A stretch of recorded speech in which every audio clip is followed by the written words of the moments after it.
Hey, Extremes. Welcome. Alright.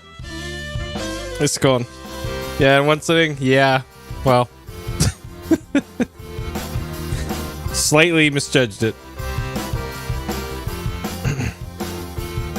Anti-hero. Yeah, one monitor is suboptimal for everything. You get yourself an Oculus. Those virtual monitors going.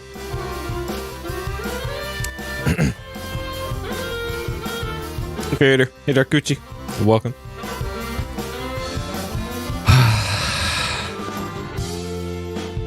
Okay. Hey Hidden. Hey Prism. Just got to part 5. Part 5 was the where I started the the whole thing over again, I think. So I don't know. I don't think I've been clear enough in my labeling of each stream of like at a certain point I started over again. But all right.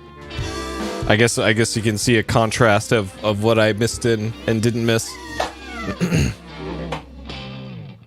All right.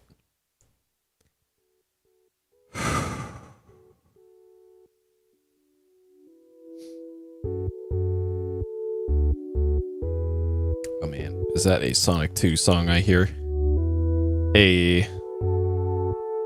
All right. Yeah, I'm so glad I figured out that kick strat. I actually didn't even know that was a move until like I just got desperate during that fight. Because if I had known, I would have used that fight. I would have used that strat in pretty much every fight. Because I'm pretty sure it's going to be really effective against everybody. Because it's pretty much the longest attack that can happen and still connect. And it seems like it never missed. And it did as much damage as like 2 punches. It did as much damage as the full strength punch did. So I guess just do that. If you're ever playing this game and having trouble with the combat, just hold back and tap kick. And then that seems like the instant win button. Who's out there, Isaac? Welcome. Yes, to see. All right, let's get going. A little bit of a late start today because I had class this morning. I'll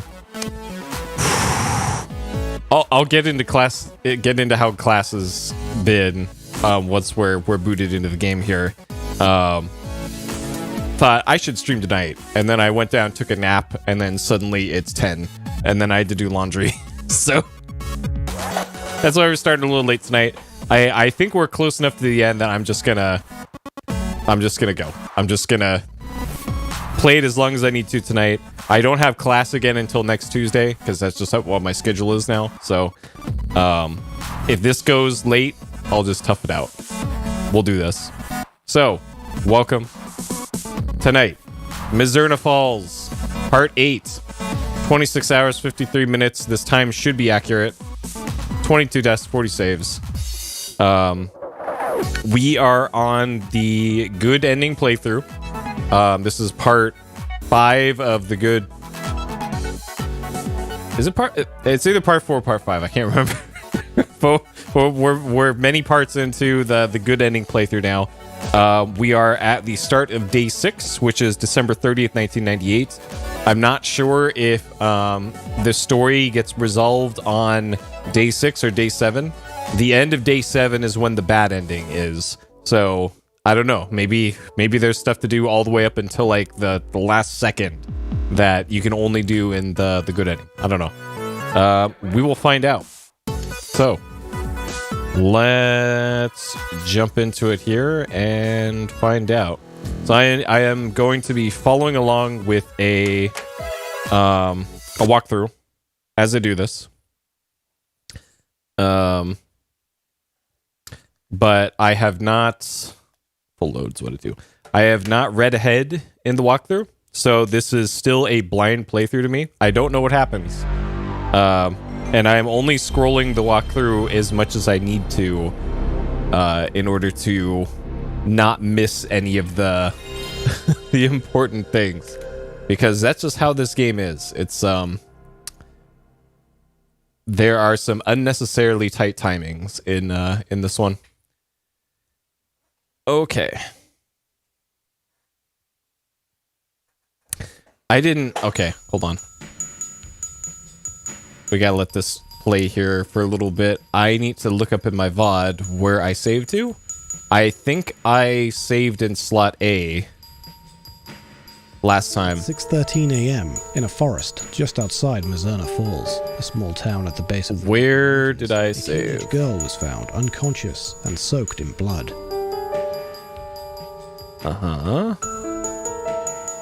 Save data, yes. The girl, Kathy Flannery, 16, A. You saved to slot A. all over her Okay. body that appeared to have been inflicted by animal claws. Police believe she was attacked by a bear. Attacked by a bear. Maybe we'll find out tonight if that is actually what happens. Impressive they redubbed it. Well, I do have one complaint about it. Why did they get a guy with a that's either English or Australian accent to read off the intro? Like, if he's reading off a American newspaper, and as far as I'm aware, there's no Aussies in Mizzurna Falls. It's just a little weird.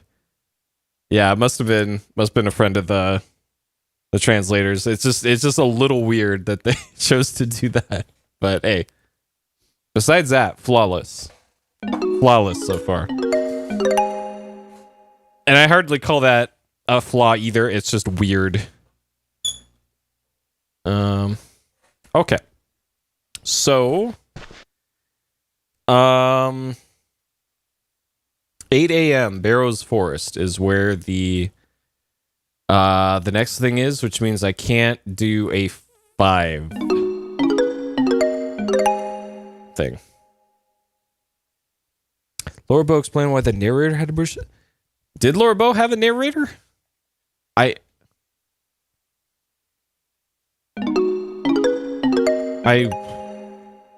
Huh? I'm trying to.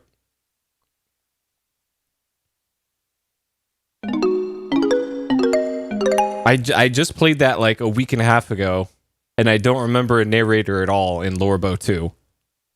Have I just already blanked that game from my memory? I could have sworn it was Laura Bow doing the narrating when there was one. Like, she picked it up and put it in her purse. Like that.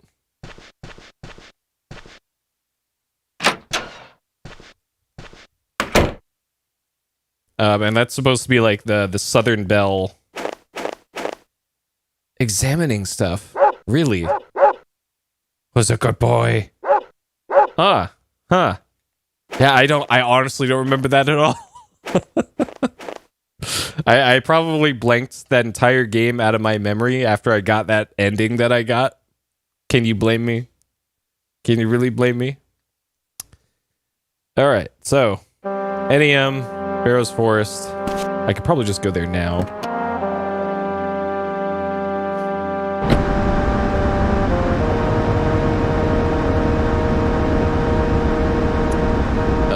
Let's see, this way. Okay. Exactly. Well, apparently if I wanted to actually get the good ending for that, all I need to do is load my save and then do that like last 2 minutes of puzzles again. And then just make the actual right choices in the last part. I don't think it actually matters if you saw the events that the coroner was talking about. As long as you made the right calls, then you probably still get the best ending. Hey Trenchy, how was class? Yeah, so class is supposed to start at 8 a.m. The first one's from 8 a.m. until just before 11. Class started today at like 8:20, and we ended class at like 9:50. So I'd much rather this class like started an hour and a half late so I could sleep in an extra hour and a half and end on time rather than fucking start late and then end super early, and then I have like another hour until my next class. Like, God. I guess the good news out of that class today. Okay, this should be new. Forest is off limits now. Sheriff just told me to close it off. Okay, so this is new. Morgan said that. Why close it again? Another bear is prowling around. Curious.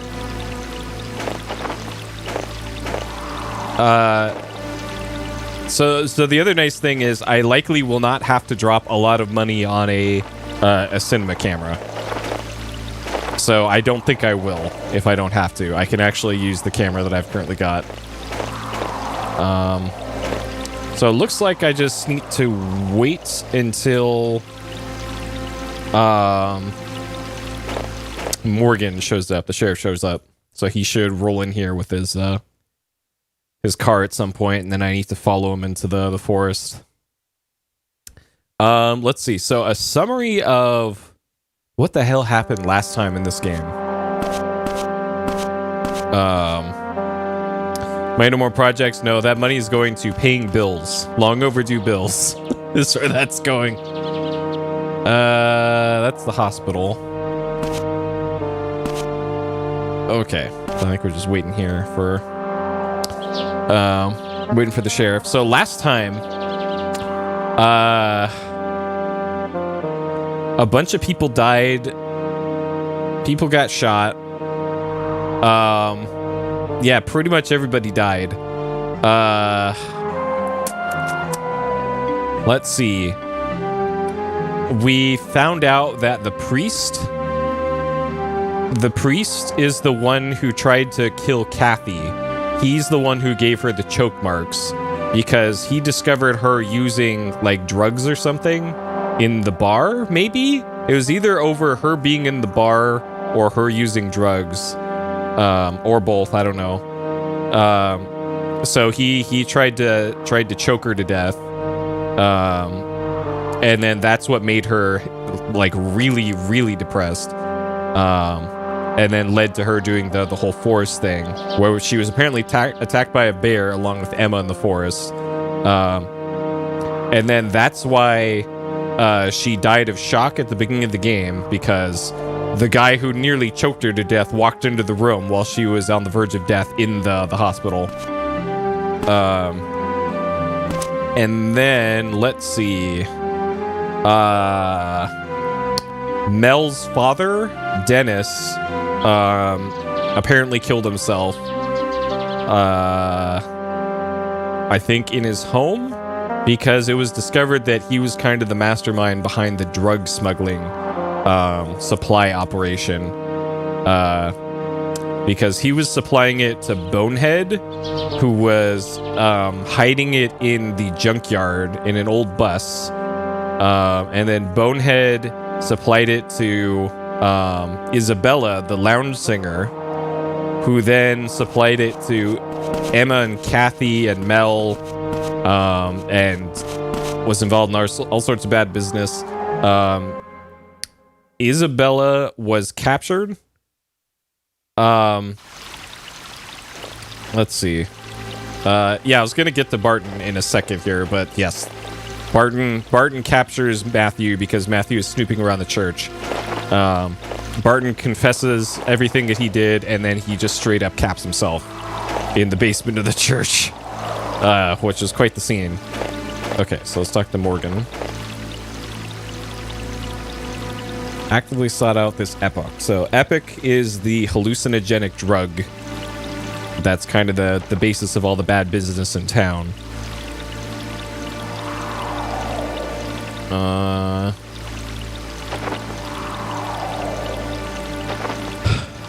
I don't think he knew who Father Barton really was.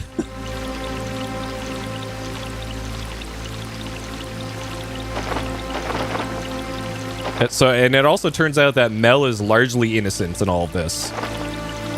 Is another side effect of all this going on.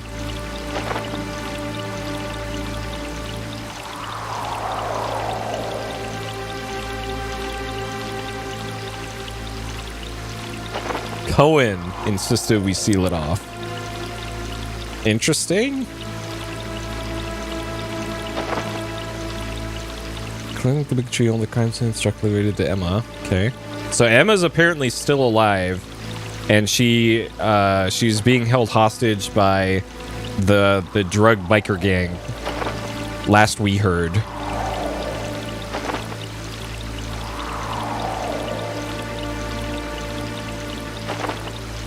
Crockett. Is he giving me dialogue from like day 2 still? Wait, what?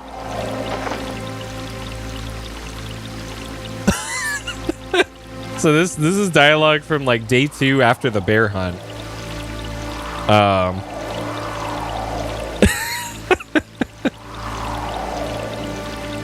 Great. Something odd about the forest. All right, sure. Okay.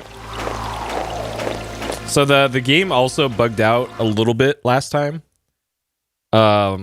In the junkyard sequence, I was supposed to have a little sequence where I'm running away from a guard dog that if it bites you enough times, it murders you.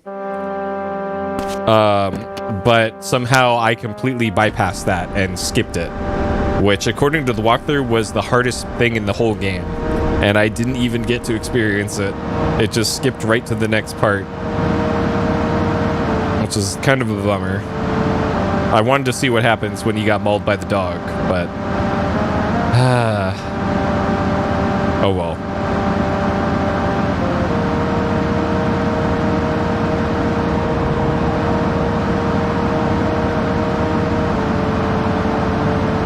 All right, next up. Hospital. Yep. Yeah, the game took pity on me for having to deal with all those other glitches.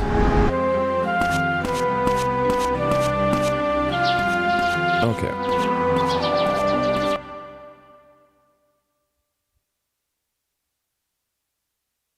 So Isabella is in the hospital currently. That's also another important point here. She's not dead.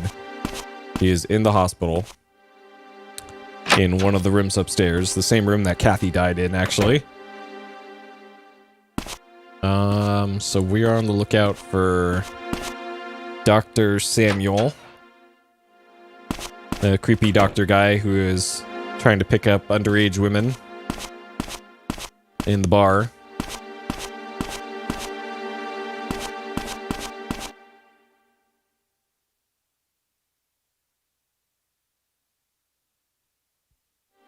Let's see. And his office is here on the left.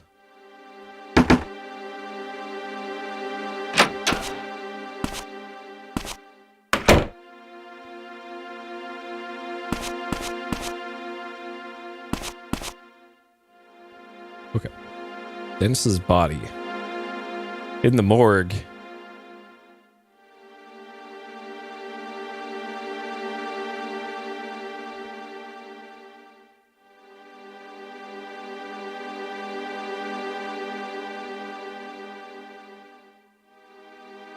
Huh. Okay. Still unconscious.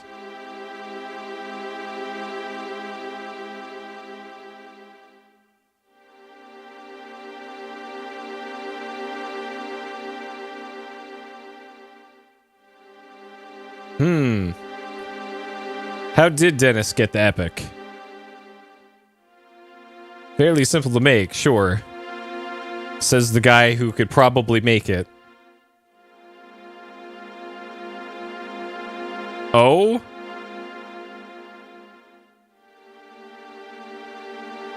Well, there are 2 doctors in this town.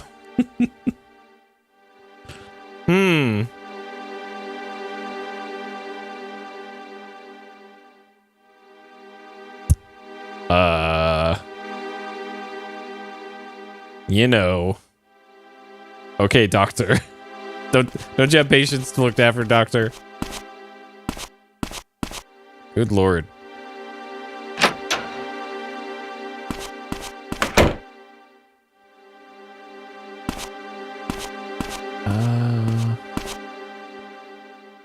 Interesting. You can see somebody through in that room there, so I can probably go into that room at some point. Okay. Oh, that's Cohen, apparently.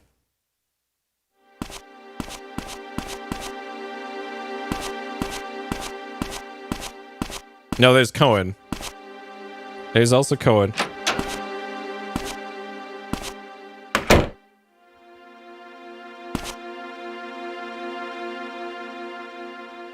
Of course. Him and Kathy met on the force on the 24th, but not why they were there.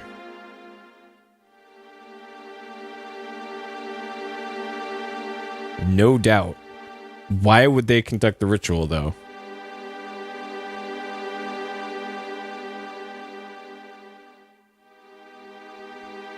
There's also the matter of that emoji necklace that we found in the bear paw.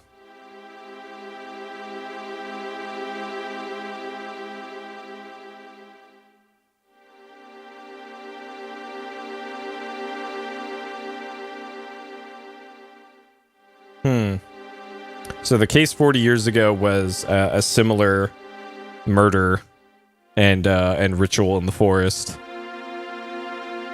Anything new? No. Okay.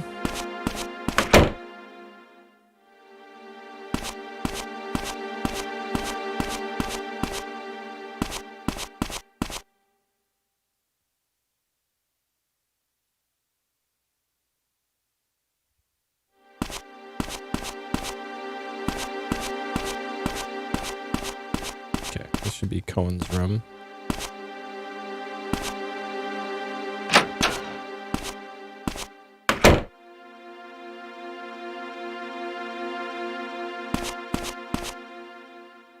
Oh man, he's got a new portrait and everything.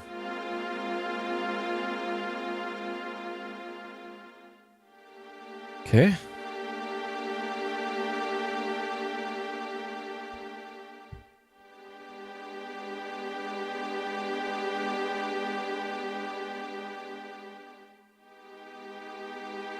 Well, I bet the battery in a late 90s cell phone probably doesn't last that long. Because it's clearly not one of those Nokias that can survive a nuclear explosion. So that's probably why. He's got an old model from the 80s. Same spooky feeling as the night of the 24th, huh?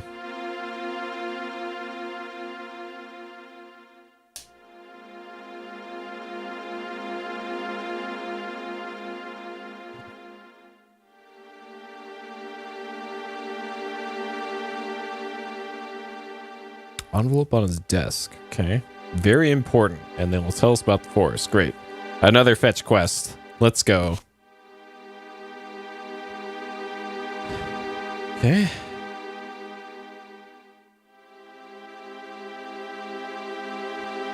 Oh man, he's got a boombox in his room.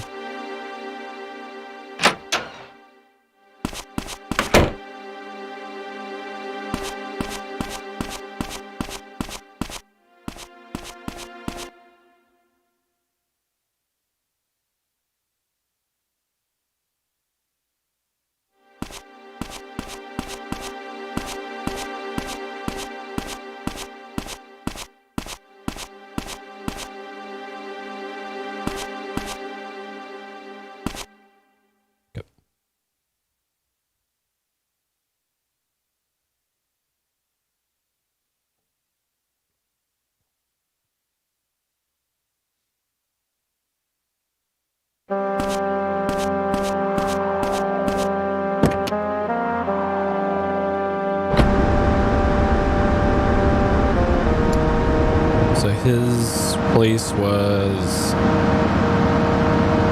this way and then directly west.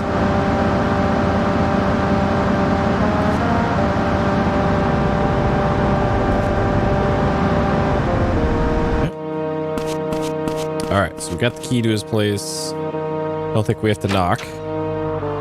Shouldn't be anybody here. Alright, so on his deck. Okay. Leaving the fire going in a place where nobody lives seems like a great idea.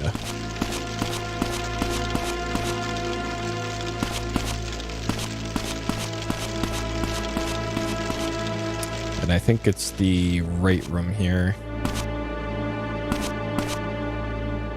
Wow, it's really gonna make me go all the way around. Great. Cool. Okay, so it's still in the same state it was before. Okay.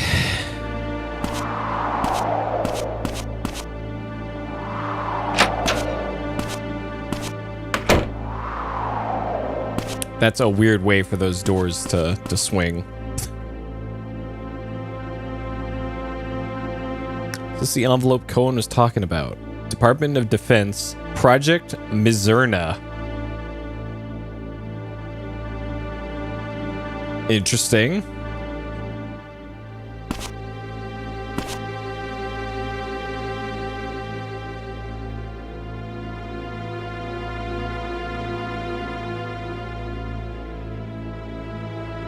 Project Mizzurna, huh?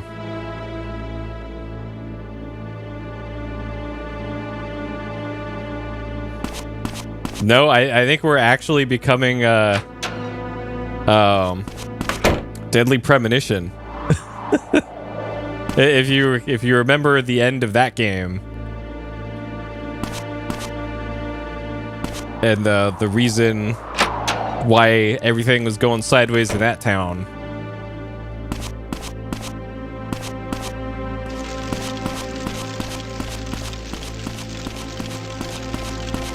Deadly Premonition's a remaster of this, apparently.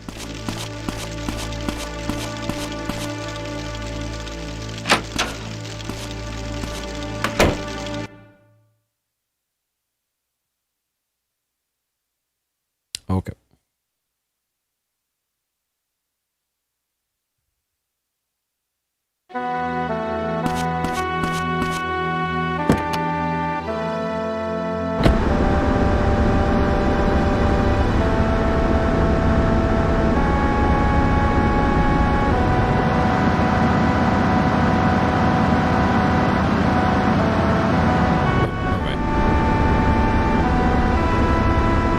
Well, even if it is a direct inspiration, like, it's still different enough that it's not like it would be an issue.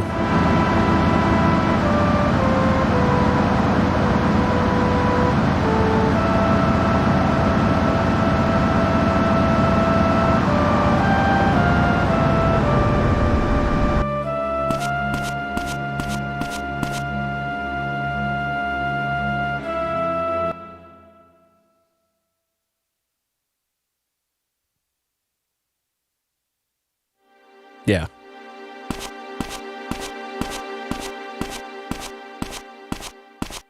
All right, so here's where we get our answers, apparently. What inspired Twin Peaks? Drugs. Lots of them. Lots and lots and lots of them.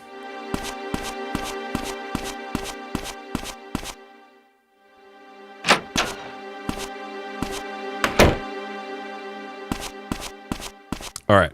Hold on to your butts for this.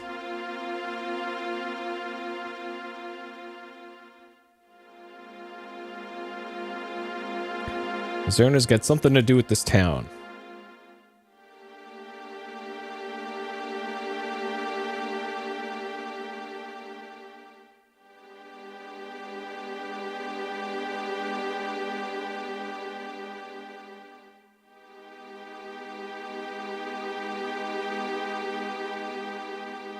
It was a long time ago. Well, it's probably been kept secret for a good reason.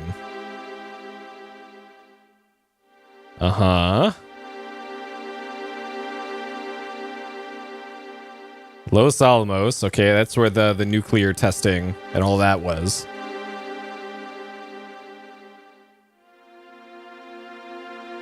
Case that happened 40 years ago. Okay. So that would still would have been the late 50s though.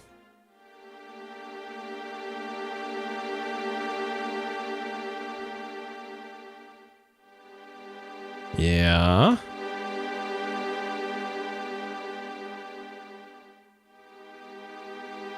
Military did most the person, the spooky ghost in the middle is actually in the hallway outside of the room. He's guarding Isabella's room, which is next door.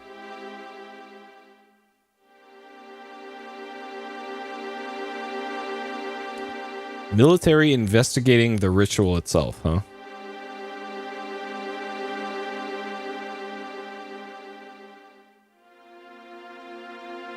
Okay.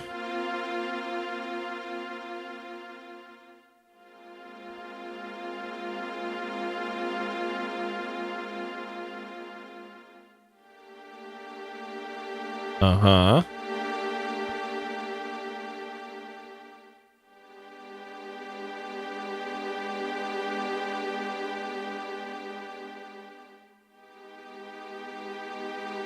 What about the necklace? Yeah, that's right. Necklace that was in the bear claw. We gave all this stuff to Morgan. Is Morgan covering up things here or something? He said he's going to show it to Cohen too, I think. Oh, man. Supplicant, the one who's killed. Okay.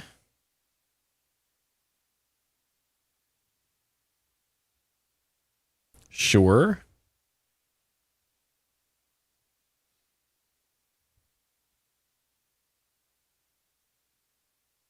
Mm-hmm.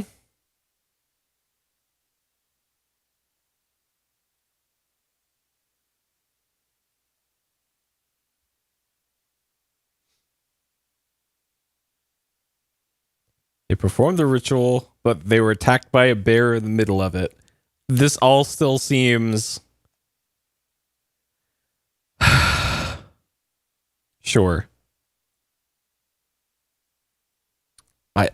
Morgan might be involved in this.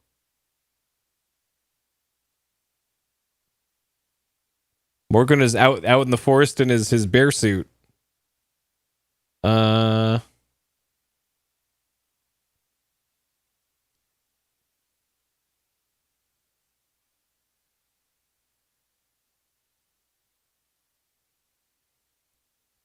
Undergoes mortal journey, shall meet with the Mizzurna. Okay. Great one, the truth. Huh.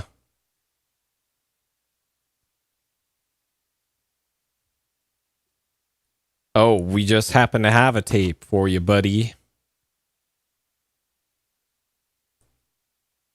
All right. Eternal. How about some English singing for you?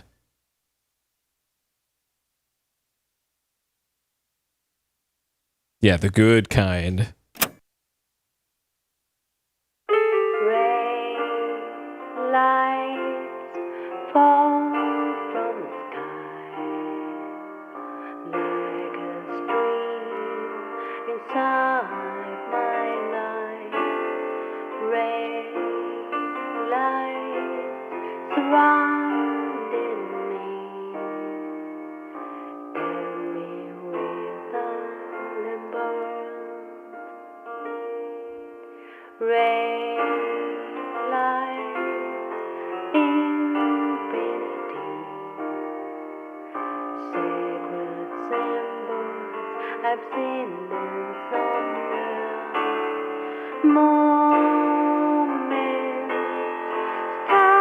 Oh.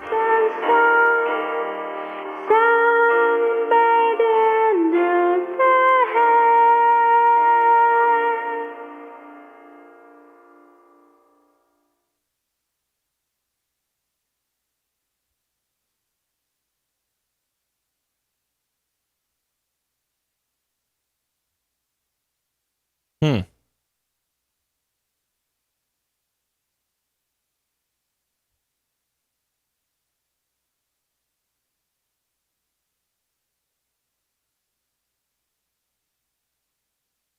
Huh.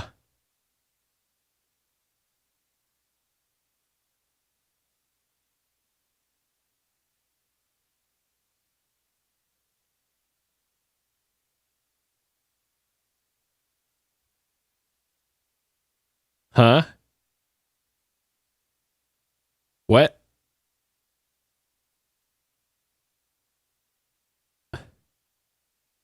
What? What?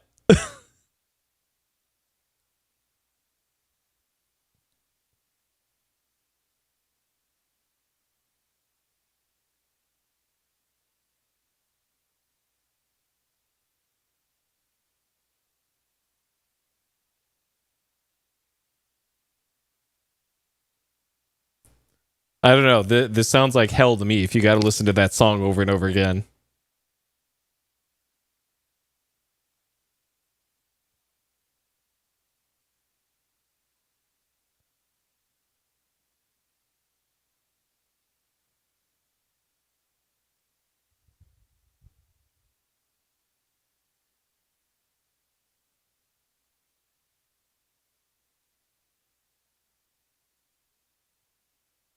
It must be the quantum ghosts.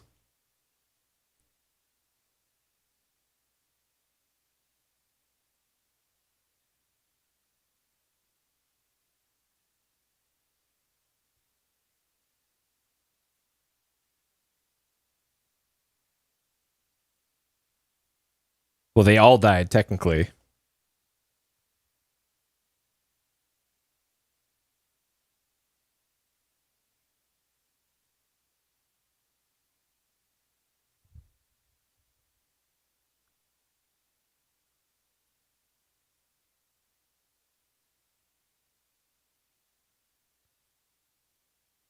Okay. Happen to have any tapes, son? After that conversation. All right, no more tapes for you, old man. Okay.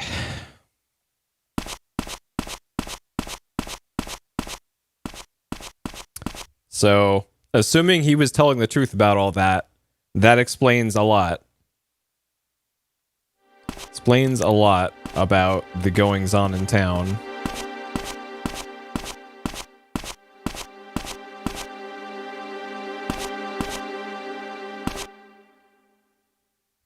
All right, off to the sheriff's department. I really hope Morgan is actually there, because sometimes he's just not there at 9:30.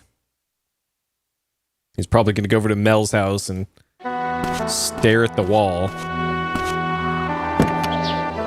Well, there is a clinical definition of brain death and clinical death.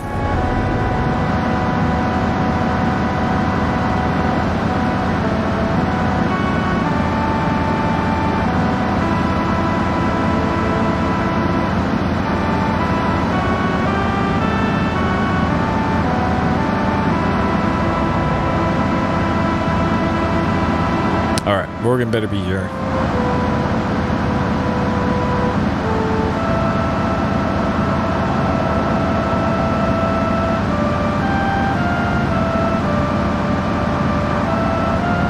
Is this car here? I don't see a car. Fucking hell, dude.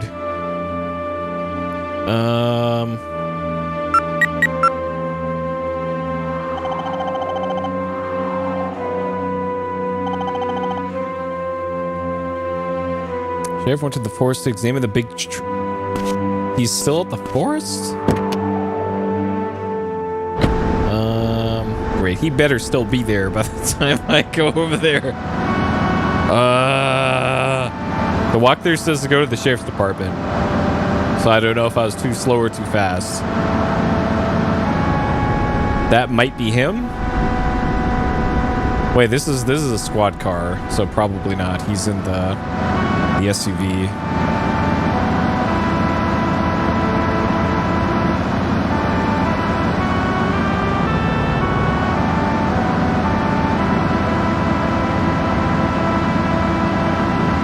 I need to gas up the car at some point here, I think. Whenever I go to some part of the map that isn't over here. Alright, this car better be over here.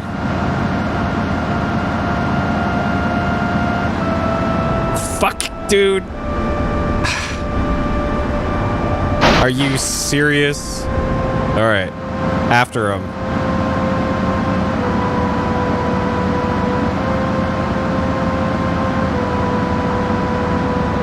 Alright, he better be heading back to the station.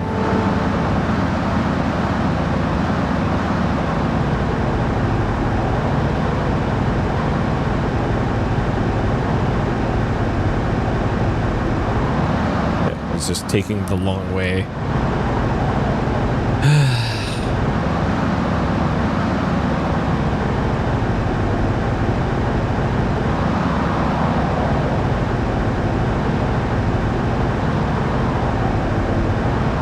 Where's it going? So you better make a left here. Okay, and then make a right. If he makes a left, then I don't know where he's going. Okay, good. And then make another left.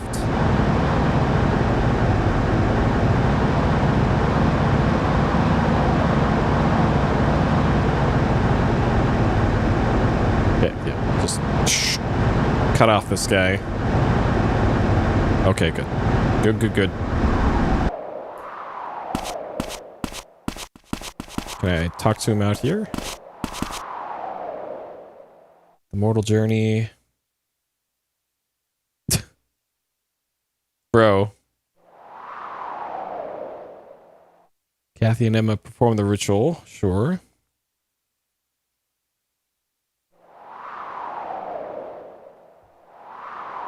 Uh-huh. Well, shit. No, don't get back in your car. Nope. No. Name of the necklace before jumping to conclusions. Lent it to James? Okay, that explains why he never made it to Cohen. Okay. Is that it for dialogue? Okay.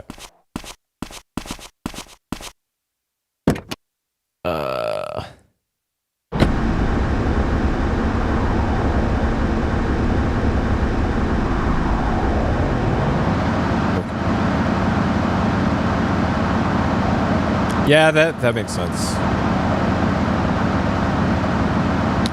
Are there noses really attuned to something like that? Or is that just sharks? Like a shark can sense blood from a long ways away, right? In the water.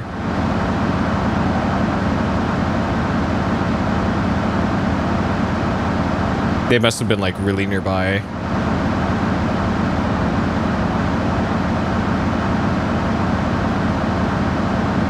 Alright, so we're supposed to head to the hospital here, but I don't know how much time I'll have to fuel up again, so I'll just do it now.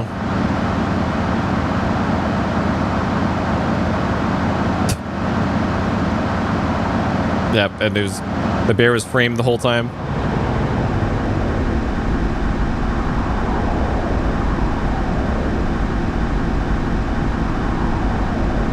$2,000 times. That's a lot of times.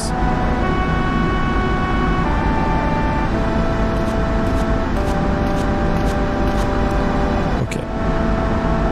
Oh man, there is something in red text in the walkthrough coming up, which means it is absolutely essential that we do it properly. And it's after this next part.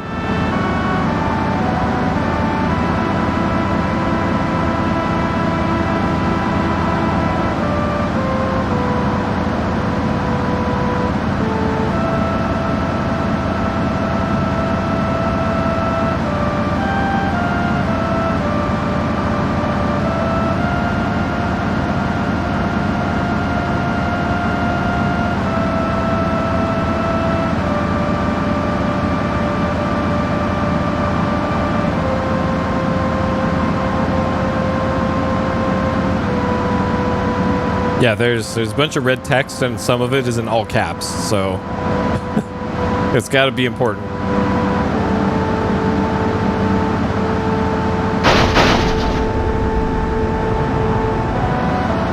Still have yet to flip over the car in this playthrough. Translator notes said that you could do it. I'm not sure how. I've tried my best to crash this car in every possible way.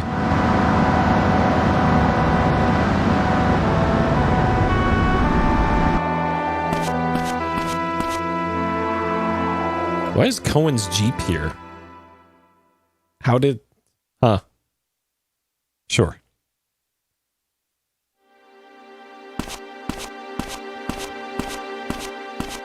Ooh, hopefully James is here. Because sometimes he's at the school at this time of day. He better be right here, okay.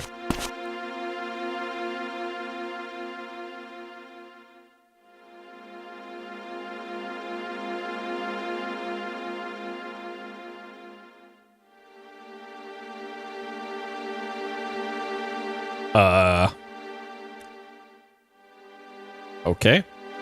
11:30 p.m. Come to his house.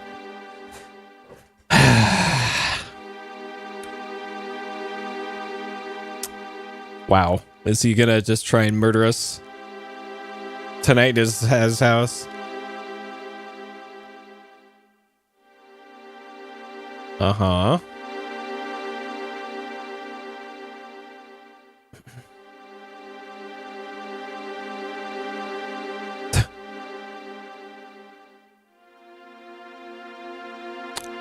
So he borrowed the necklace to study it, and now he's just wearing it all the time rather than return it.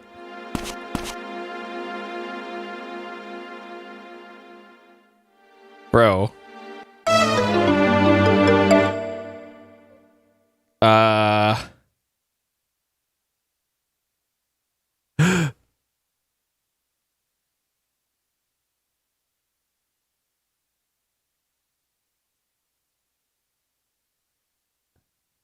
Shaving cut himself badly. He cut the back of his neck while shaving?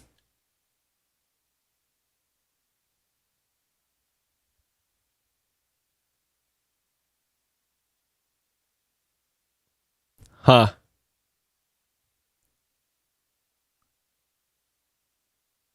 Who's the therapist talk to? Other therapists. That's the answer, Matthew. It's bro.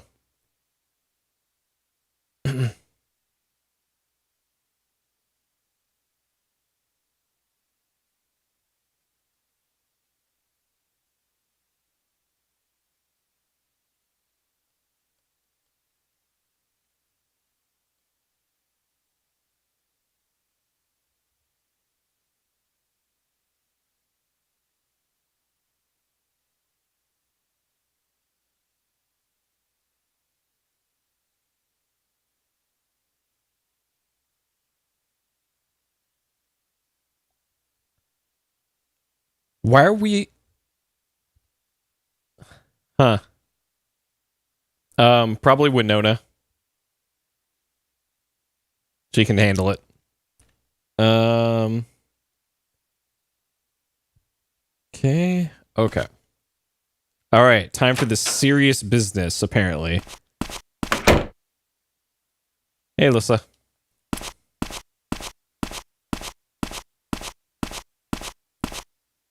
All right. I'm going to have to read up this wall of red text before I get there.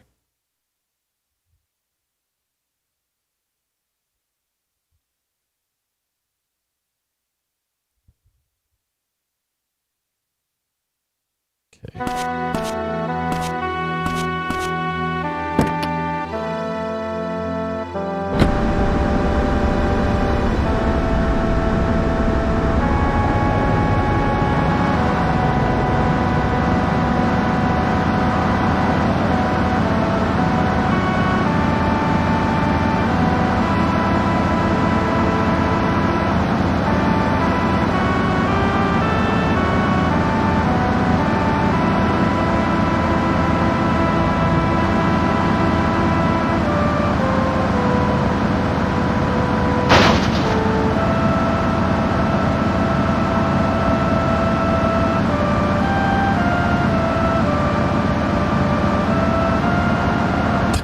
Yeah, that's what all the beer cans outside of Matthew's shack are for. Or you just go to the diner and you just talk at the waitress. That's also practically therapy, right?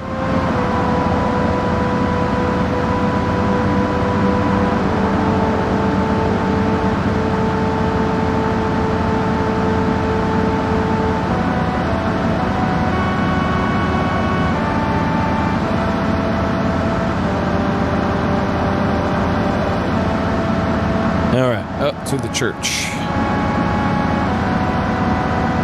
So according to this, what I'm about to do is one of two essential scenes for unlocking the good ending. If you want to get bad ending 2, which is the middle of the 3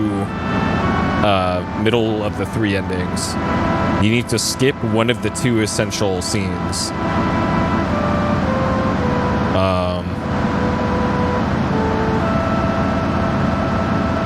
It would probably take too long to like make a separate save and skip one of them and then play through the probably end game sequence again. So, I think I'll just go for the best ending and call her done.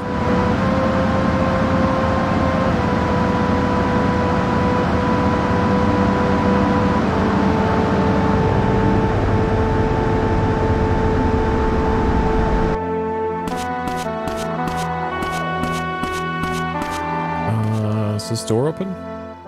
No.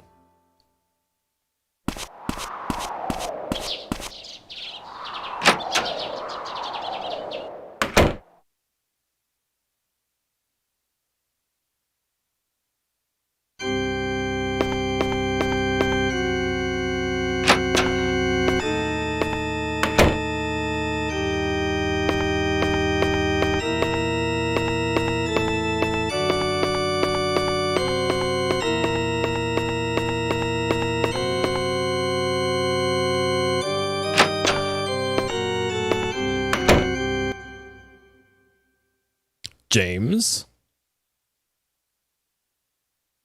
So we just talked to him at the hospital and he already made it here before us. He must have a faster car or a car that can go over first gear.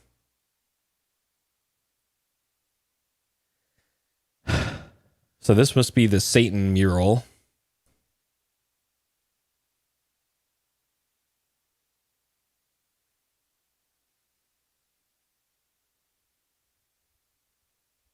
Okay. Yeah, I don't know how you'd know to come here. This is one of those things, and this is absolutely essential for getting the good ending. Ritual requires a full moon. And the next one's on the 31st. Okay. Apparently the... Oh, God.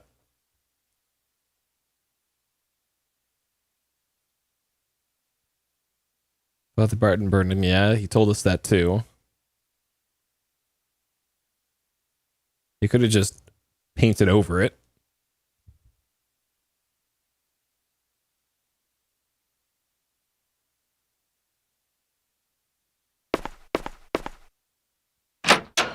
Okay. Sure. All right, so apparently the next thing is the meeting at James's house at 11:30. And this is the other required thing that we have to do. So let's see. I think this goes outside. So not a whole lot to do in the 30th, it seems.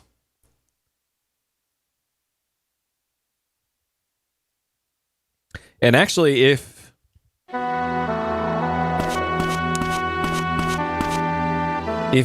this is how this shakes out. I think I'll save in slot C before I go to James's house. And then I think I might actually get that alternate ending then. Or try to. Because I didn't realize it would be this close to the final day. So, sure, I guess we can try and get that middle of the road ending. Because we've seen the bad ending already, twice. And probably gonna get the good ending on this. And I'm probably never gonna play this game again, so I might as well get that third ending.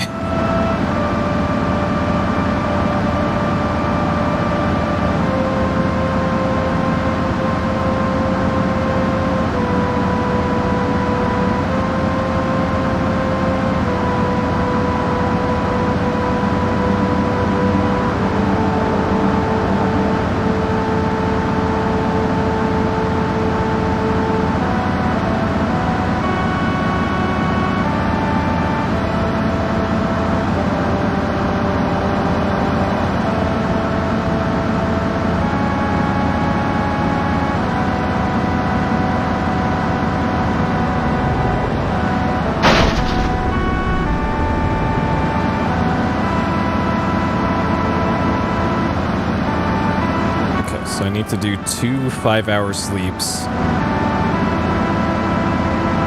And then 1 hour.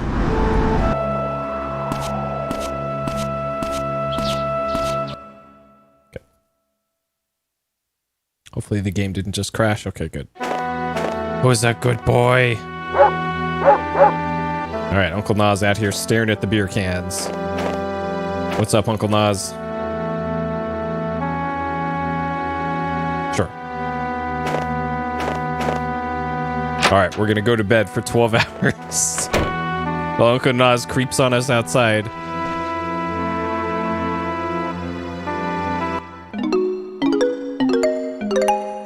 Okay, don't save there. So this should be 450, okay. Then 950. And I will save here. We'll save to slot C. This will be my...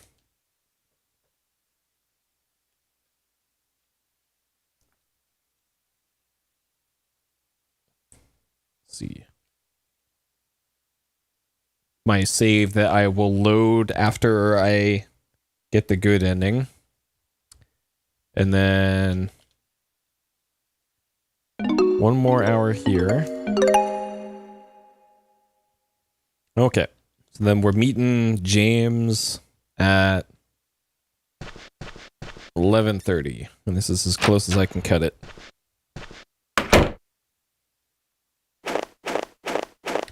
Who's that good boy? Okay. In James's house. It's on the lakefront. Okay.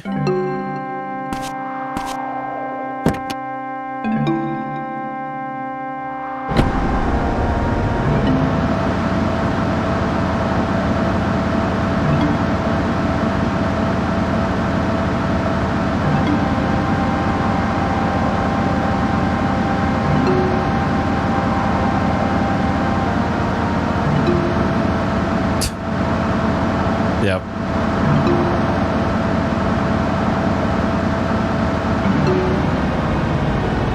I think it's this house. No, not this one.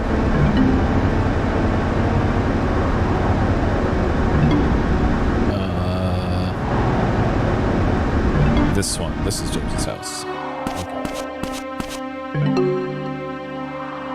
Okay, so it's not 11:30 yet. I'm not sure if that matters, though. Okay.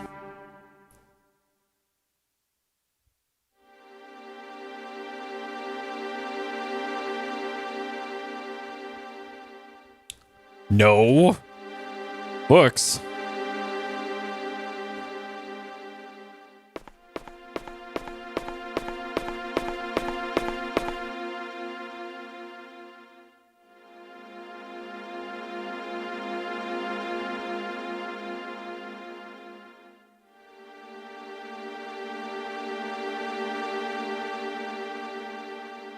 Okay. Supplicant consume a special poison.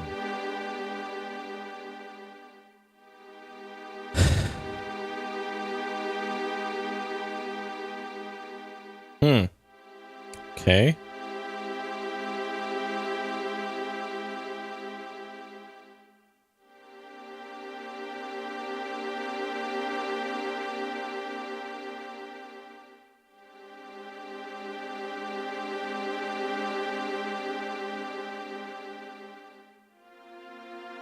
The Mizzurna descending into their soul.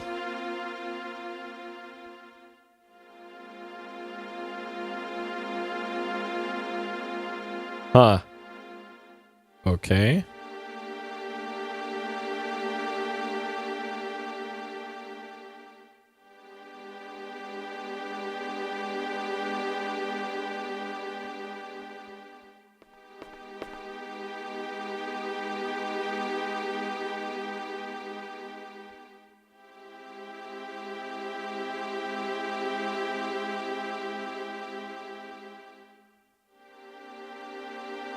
Really? Not the literal waterfall? Sure. You know, with the big sign in front of it that says Mizzurna Falls?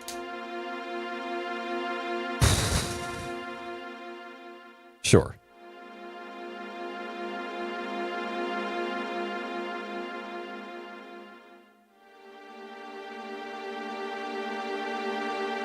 Plus, I don't think the ancient Amohi spoke English. So it makes even less sense for it to be called that.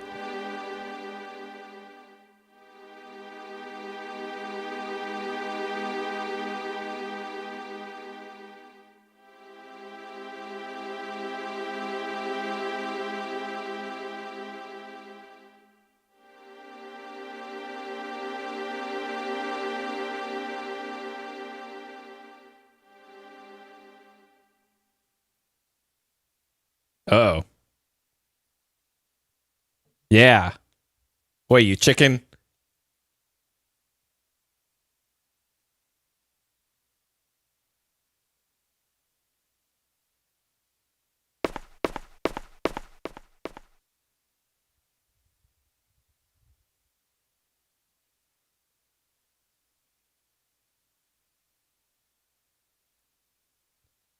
I like that there's actual cinematography to this scene.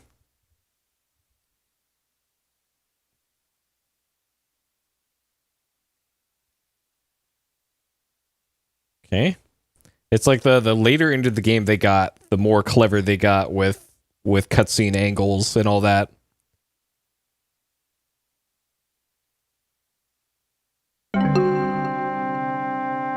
Okay. And then that's it for December 30th. That was a quite short short day comparatively. Okay. Let's go gas up before.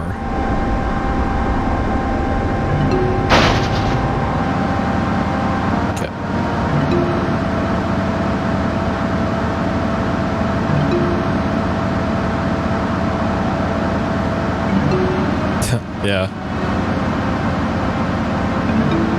Like, I'm not sure if this predates Metal Gear Solid, or if it was like really far in development when Metal Gear Solid came out. Because I have a feeling that really set the bar for what you could achieve with 3D engines back then.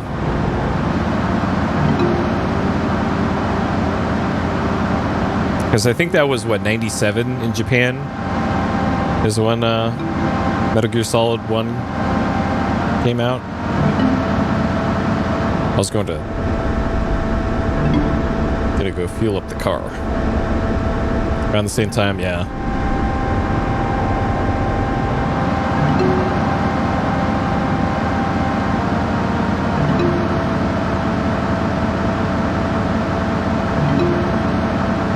there's so many cool PS1 games.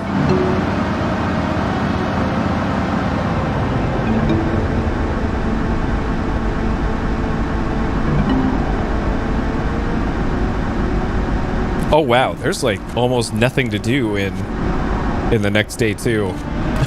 The last 2 days is like 2 events of any importance.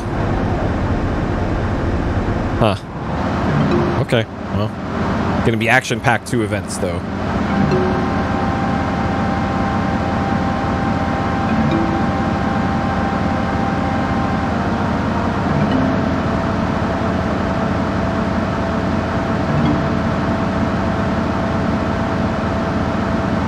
Open world in 3D. There was probably some like random PC game.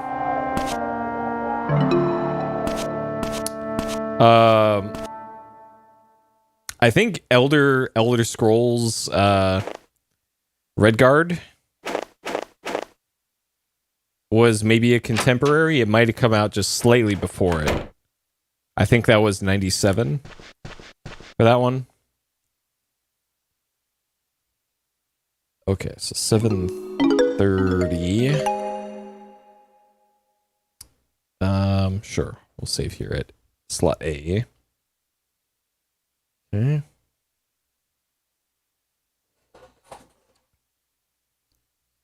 C equals bad end.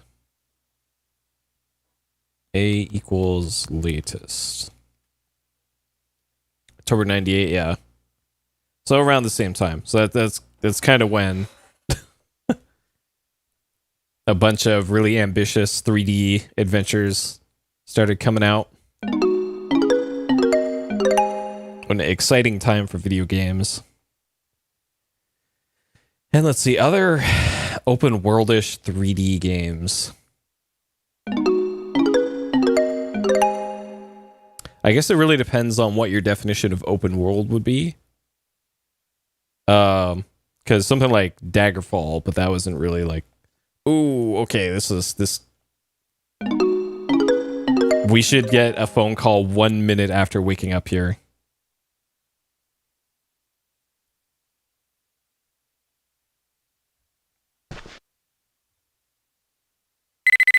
Perfect. Look at that.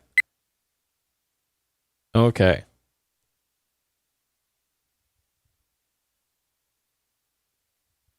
James the Doctor. Okay.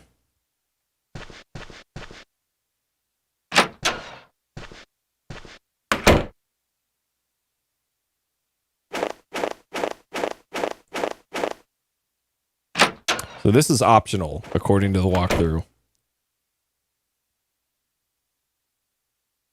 Okay. Because there's also like Twin Sins Odyssey might also count. That one was kind of open world.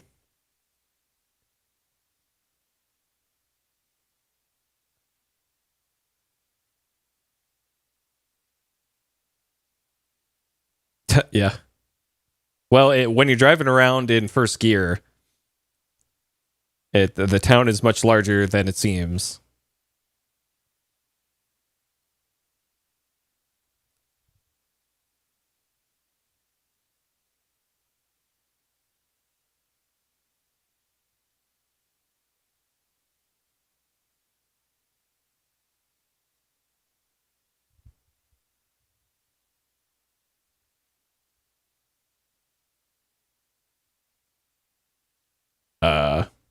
Ancient Aliens.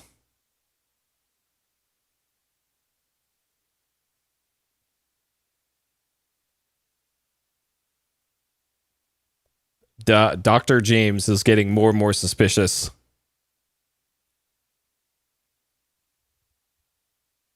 Yeah, the first one I don't think was super open world, but the second one definitely is. I've only played the demo of the second one. Only seen Matthew's cabin besides the opening to the game. Like we talked to Winona on the phone. But yeah, I don't think anybody else has actually been inside his room.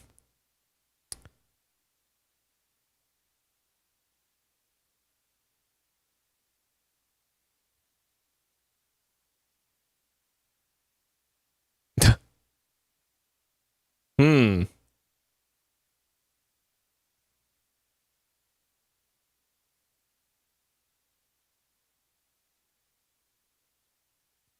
What if it's a deputy who's the real murderer?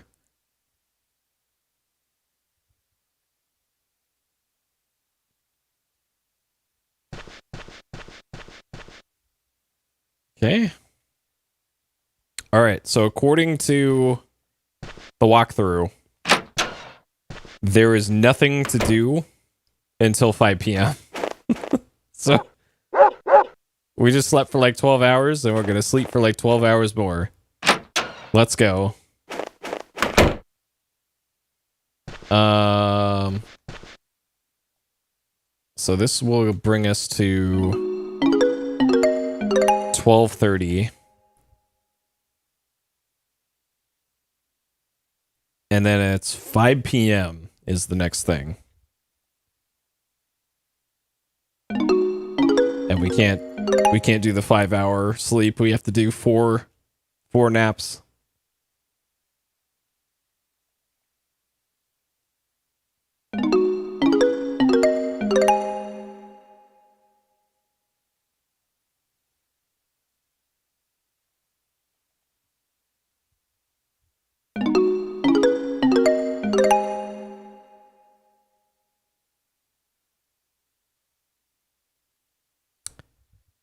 Okay. All right, and this one will save. And save this one at slot A.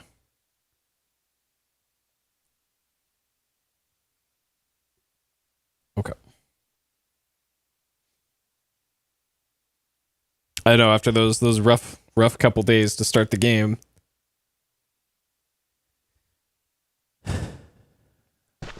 Okay.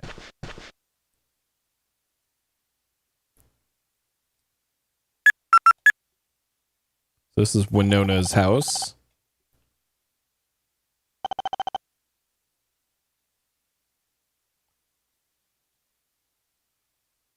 Okay. All right. So she's at the hospital visiting Isabella. And we have to go visit her. Who's that good boy? Okay. So it didn't need to be done at 5. Just any time past a certain point, I guess.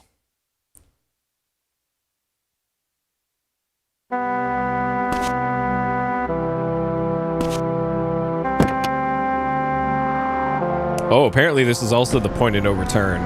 Or at least right after this it is. So here we go.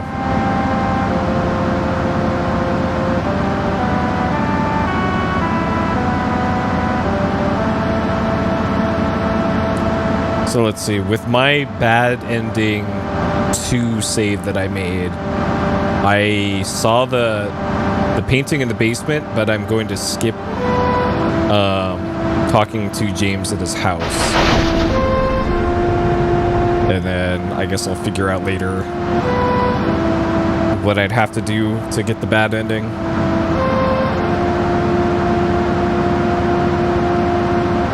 If I can just sleep until midnight on the 31st, or if I still have to do all this. It'd be an adventure, I guess. Okay.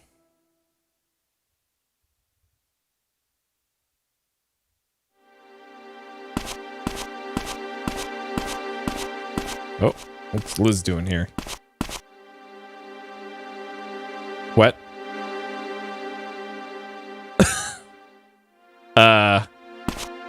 Okay. That must be the birthday party dialogue, I guess. Sure.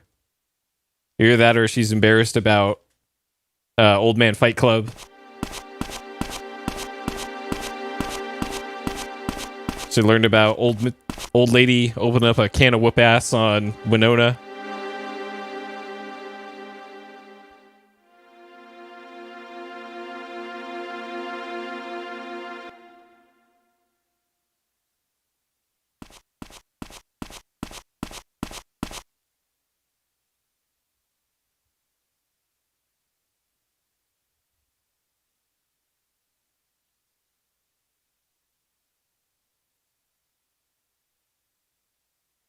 Dang.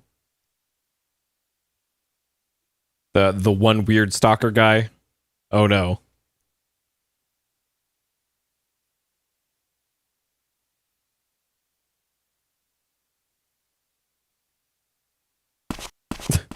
All right, good talk, Wolf.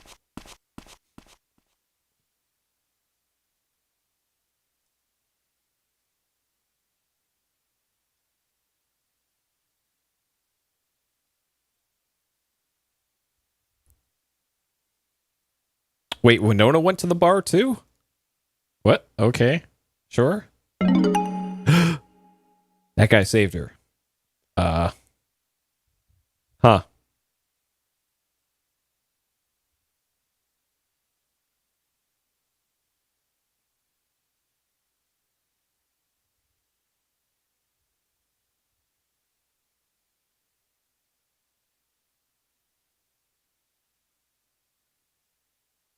Okay. Good talk, Winona. Okay. Okay. We already know why you're here, Winona.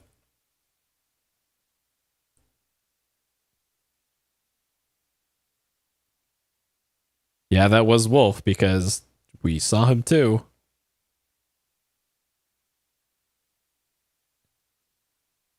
Okay.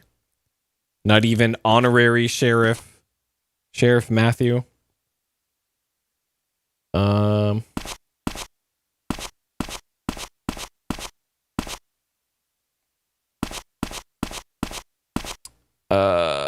Okay. I'm gonna wait around till 5.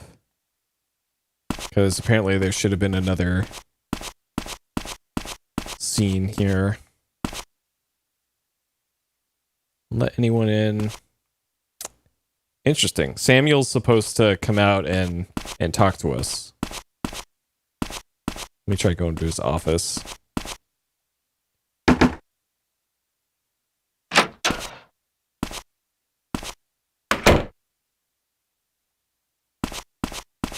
Not here. Okay.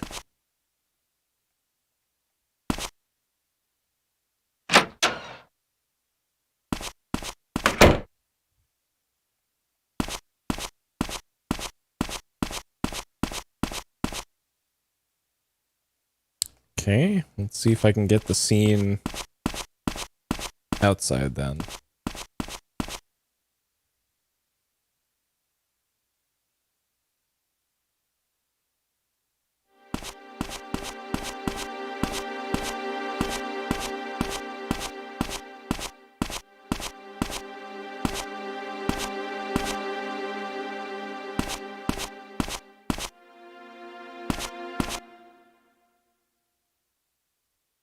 So there should be a scene here.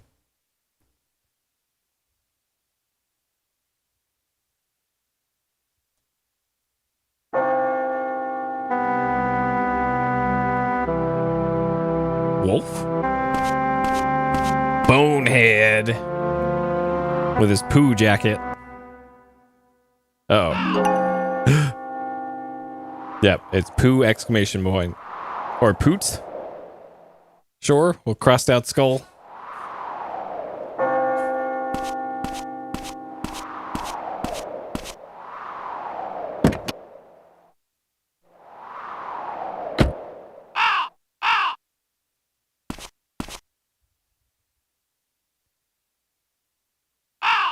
Okay.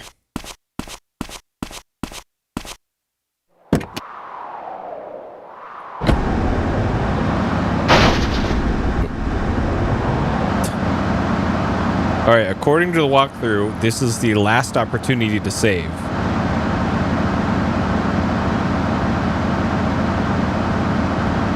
And the next thing is at 8 p.m. at Bar Wolves. And it says to not save for, not to sleep for more than an hour. But the bar doesn't open until 8. So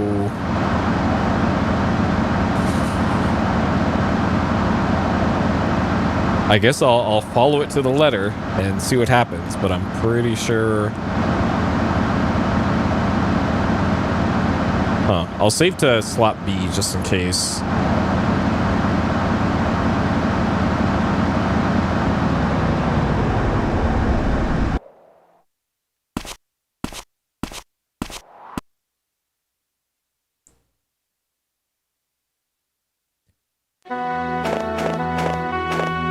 Who's a good boy?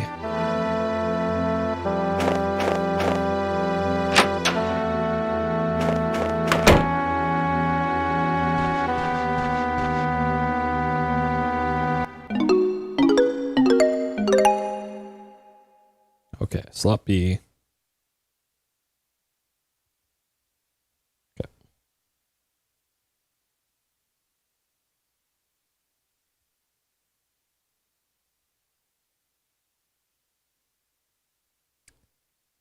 All right, bar wolves.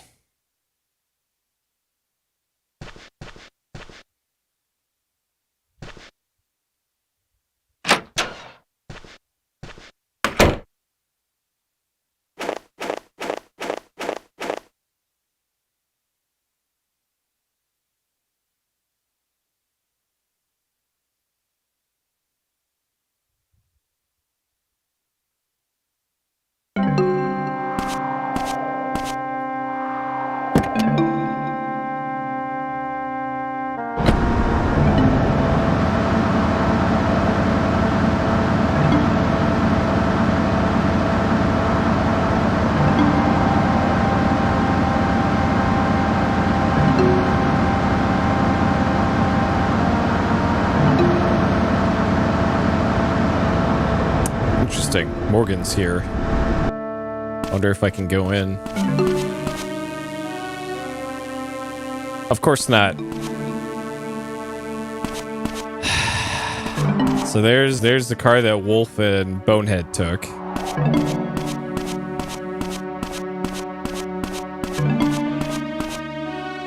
Oh, here's Morgan.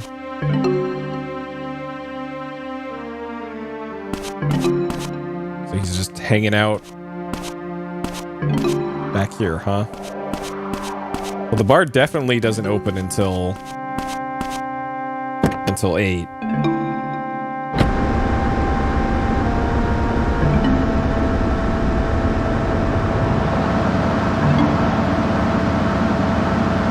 But I think it'll work out fine if I just go sleep for 1 more hour. And the timing must be just a little bit different for the person who wrote the walkthrough.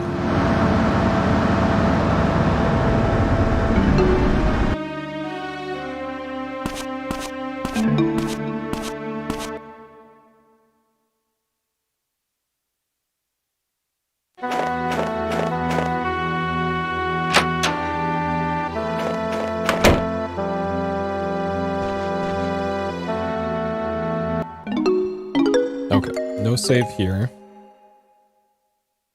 All right, and then back to the bar.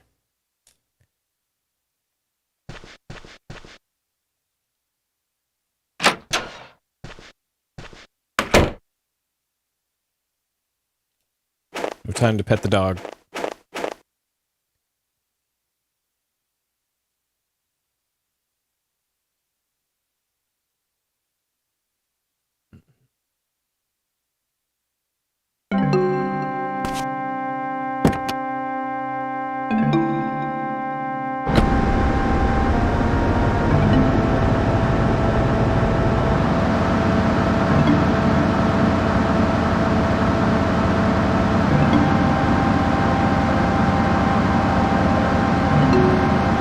That dog is also not moved at all in 7 days.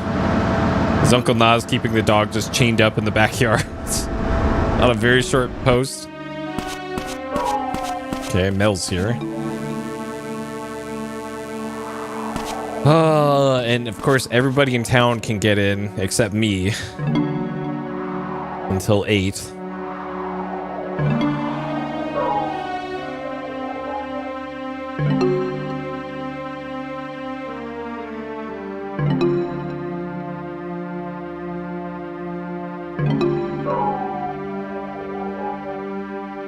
It's actually an IBO.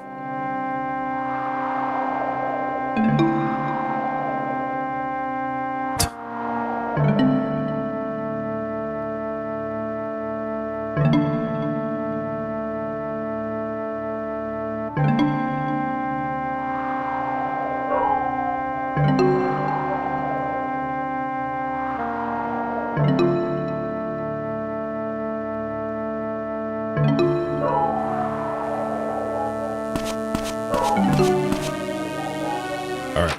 Bubbles.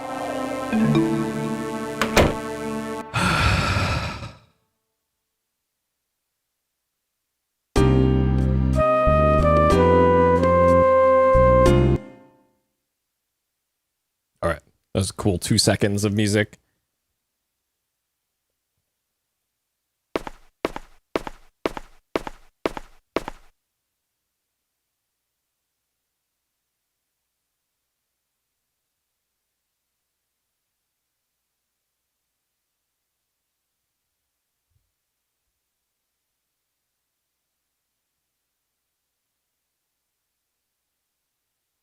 Bonehead.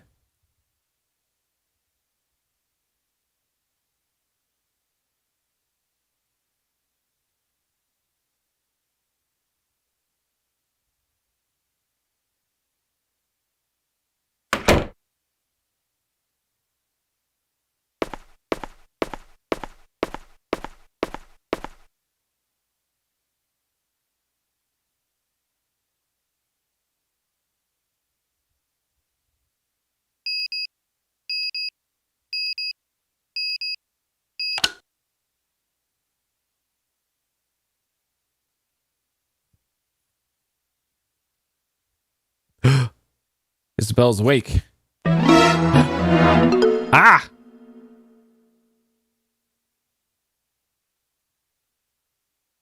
Okay. Yeah, swing by the station first. Then find police work.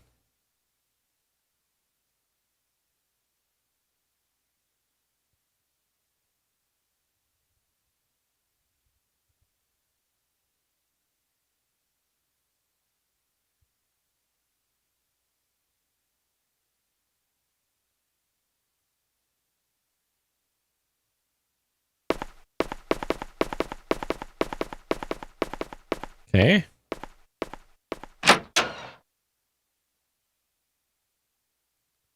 All right, Detective Winona is on the case. We've assembled our Scooby-Doo crew. And Matthew is Scooby-Doo in this situation.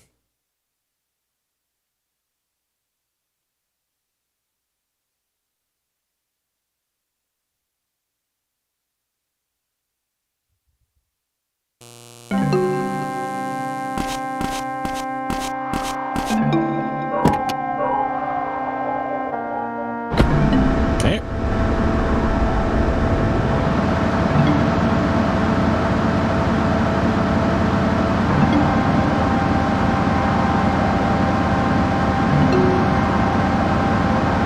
Why did I go this way? Shit. Alright, well. We're taking the scenic route. Hopefully this doesn't matter. I don't think this is time sensitive.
Just in case.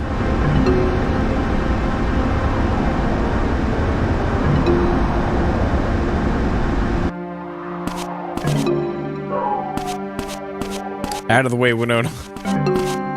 Police business.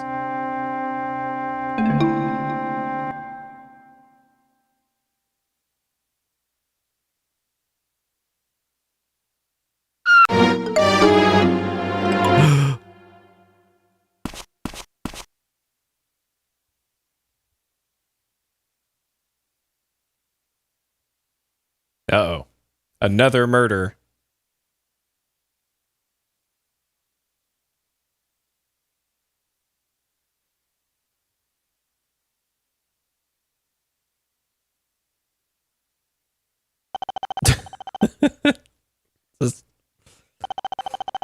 Yeah, let's just stand over this dead body and...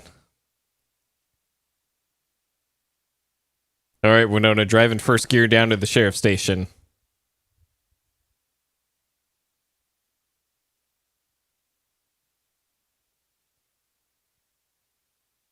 Oh, he'll be fine.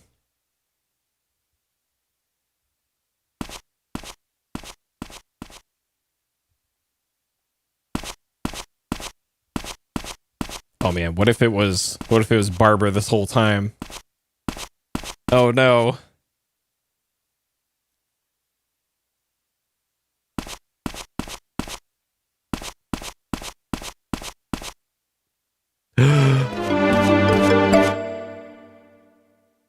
Uh-oh.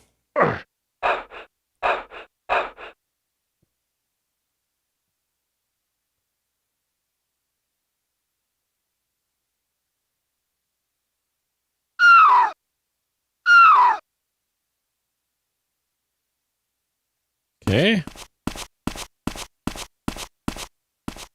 The plot thickens. Yeah, that's the first like non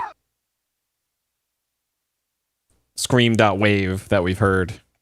Okay, so finally an actual reason to go downstairs in the hospital.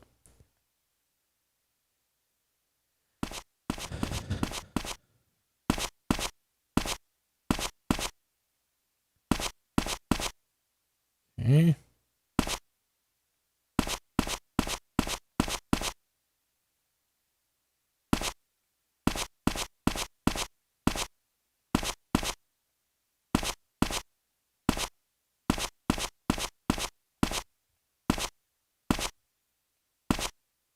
I don't know which of these doors has a load zone. Walkthrough says enter the only open door here. They're all closed.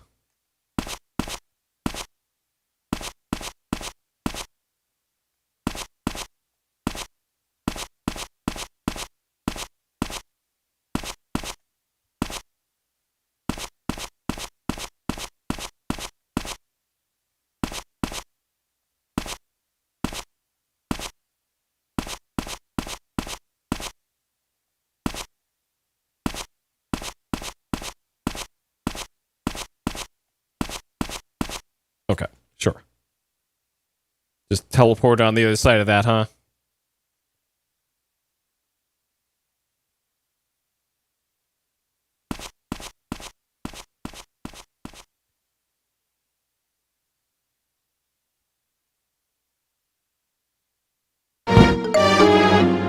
No, bonehead. Oh man, we survived a sucker punch this time.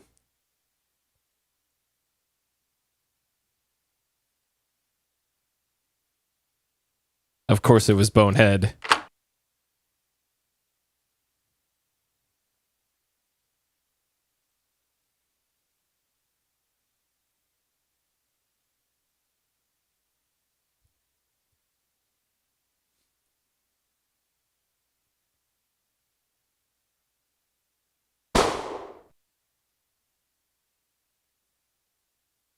Oh shit. Yo. Dr. James.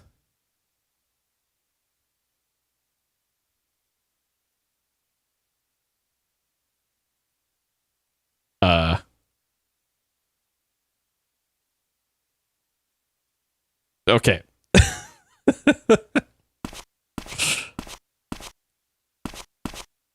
Thought the game broke there for a second. No idea how to reload this thing. Sure. Is it a Derringer?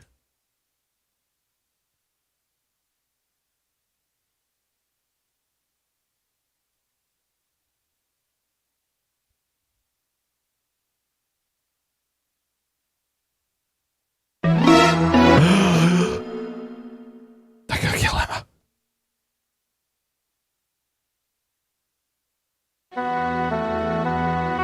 It was Wolf the whole time.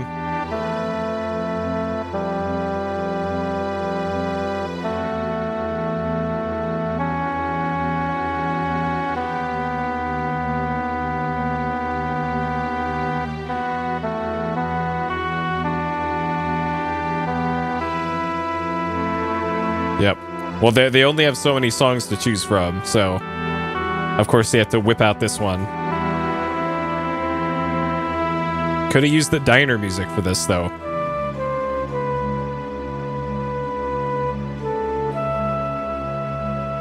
We kill her tonight at the farm. Too dangerous to keep her. Huh.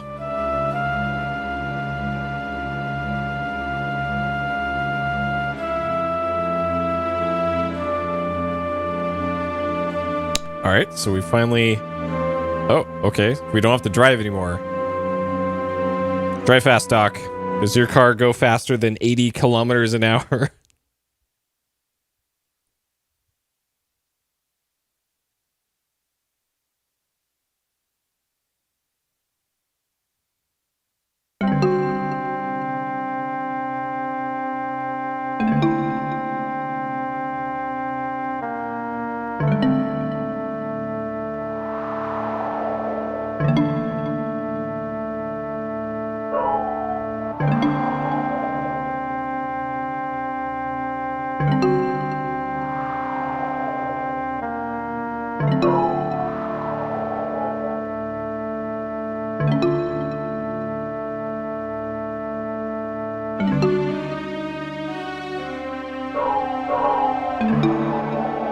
Okay.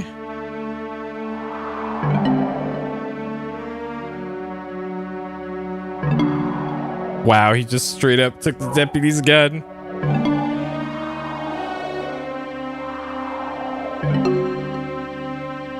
Well, they were all mostly involved, though.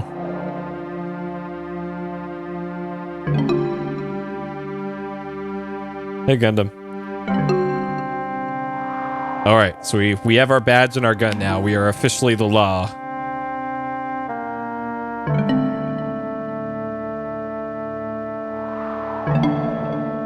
Okay. More actual cinematography here. Do I have control? Okay, now I do.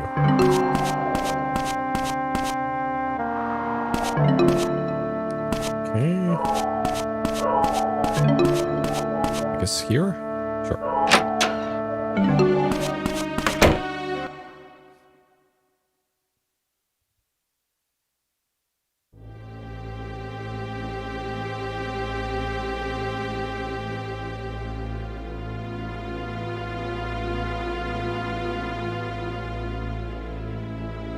So it turns out she's just been in this barn the whole time.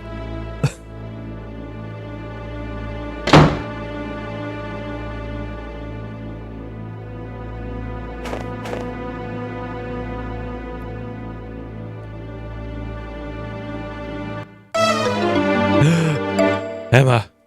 Well, I think your wish might be granted, Hidden. I think there's a reason we're given a gun.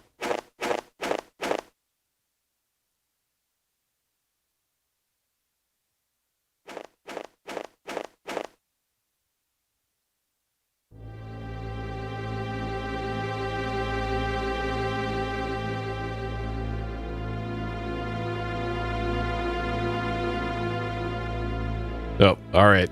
It was that easy, huh?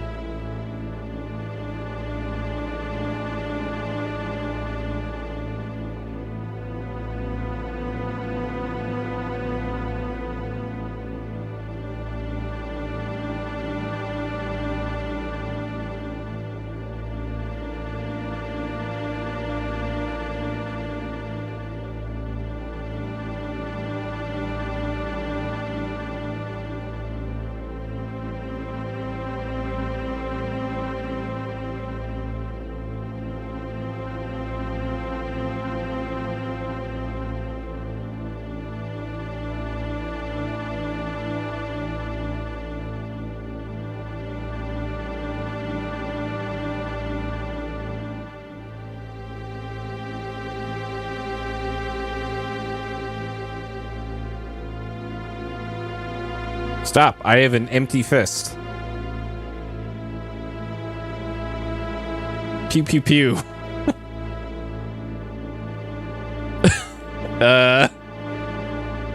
Sure. Imagine a gun there.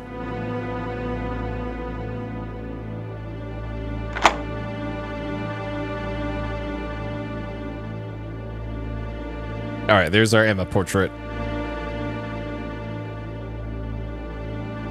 She does look like her mother.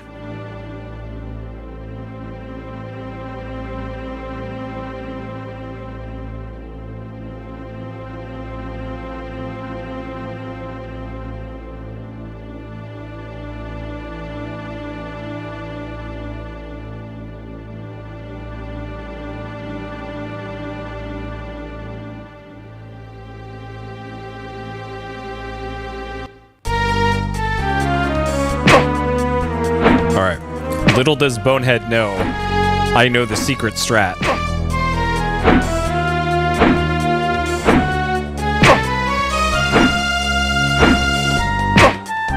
To win any fight in Mizzurna Falls.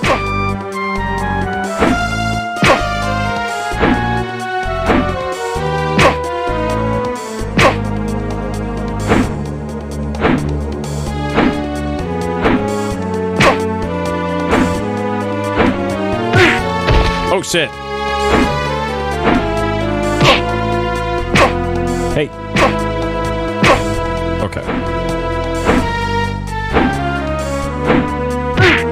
Oh shit.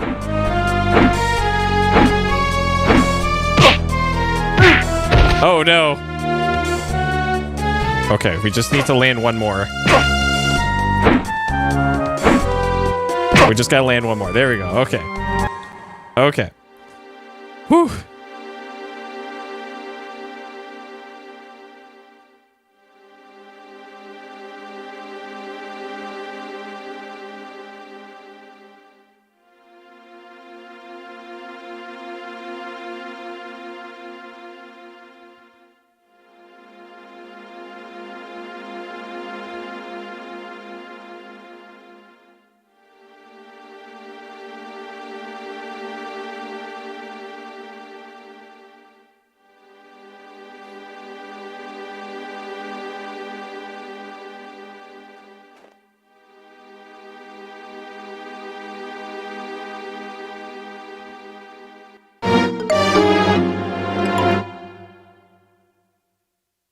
Bang. Sure.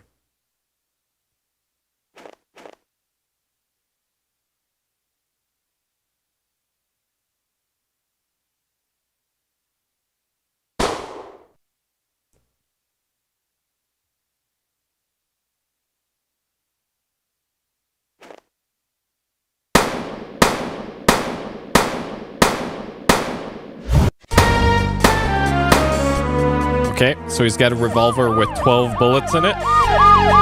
Sure.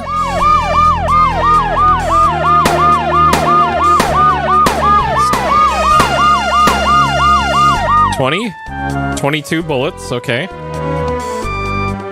Sure.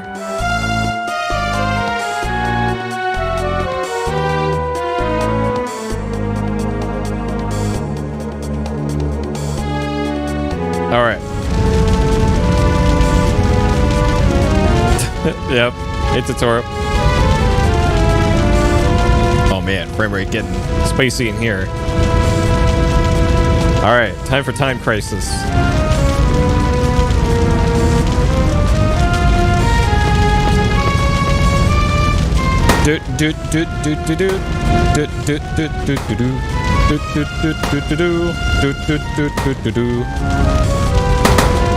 Incredible. This is pretty fantastic.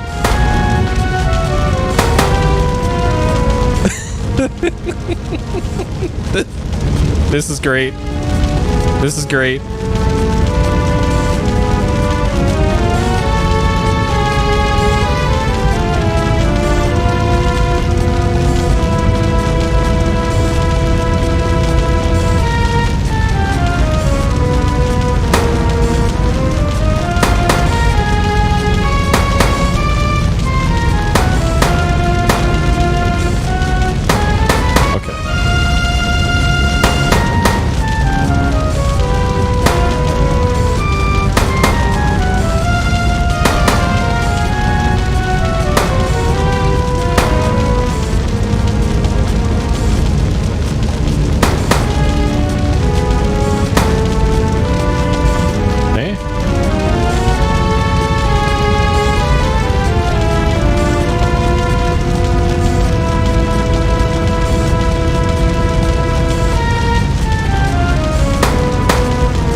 Dude, there's button prompts hidden under other button prompts.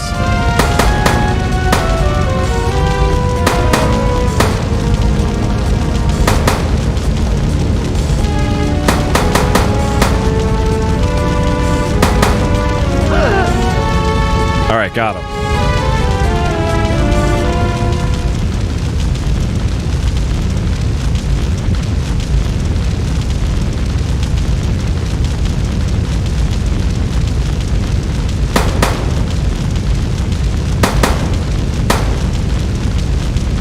Nice. This segment takes so long that the music just kind of cuts out.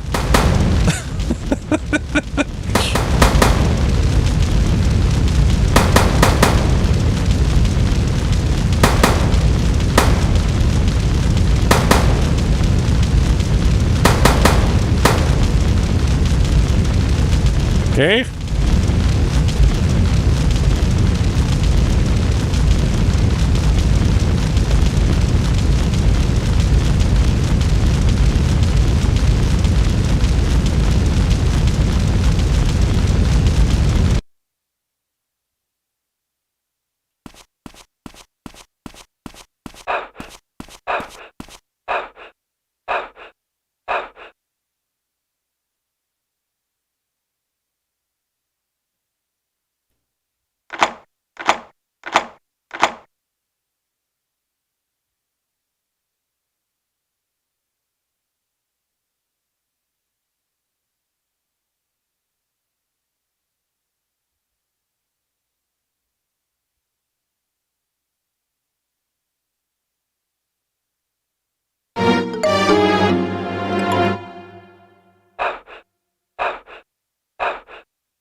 Well, you've seen how effective the pistol's been so far, so I figured Matthew probably gave up on shooting him.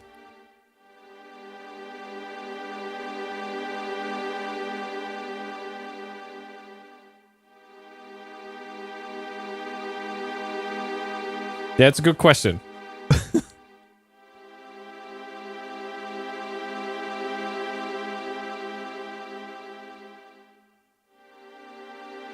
Oh, the rules of nature.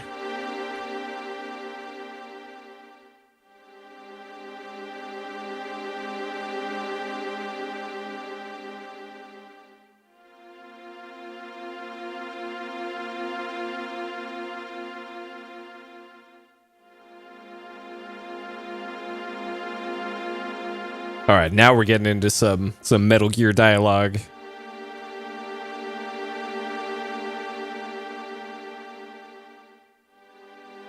Word. Kojima be proud.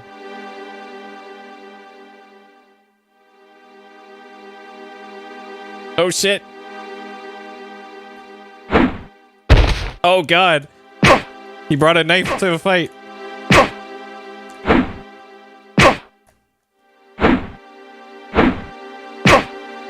Okay. He brought a knife, but he's still just kicking me in the shin.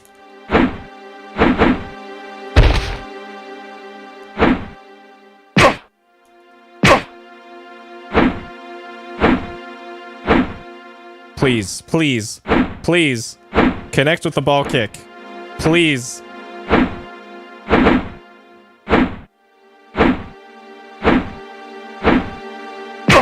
Okay. I'm not even sure if there's continues for this fight.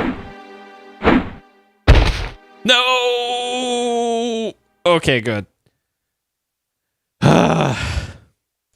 So you can only afford to get stabbed like 3 times.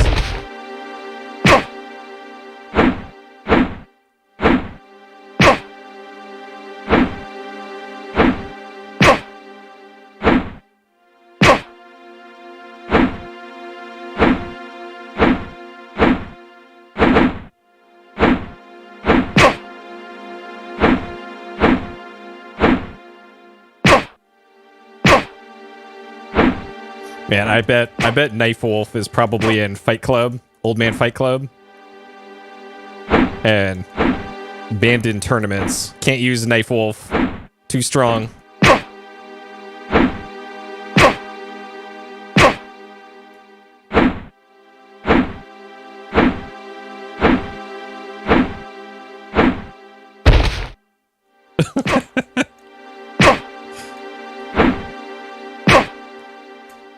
Get him! Get him!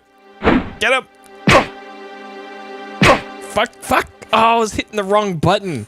I was trying to punch him. Okay.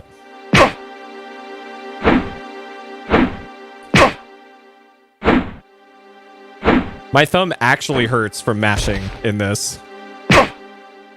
Okay.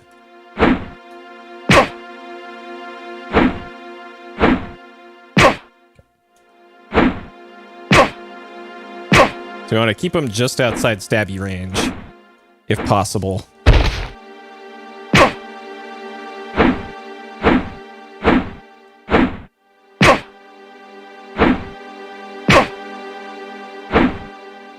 I think one more stab and I'm done.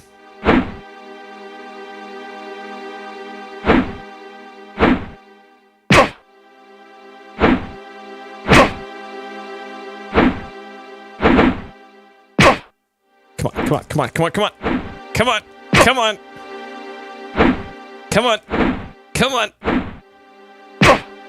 Oh, God, okay. Whew.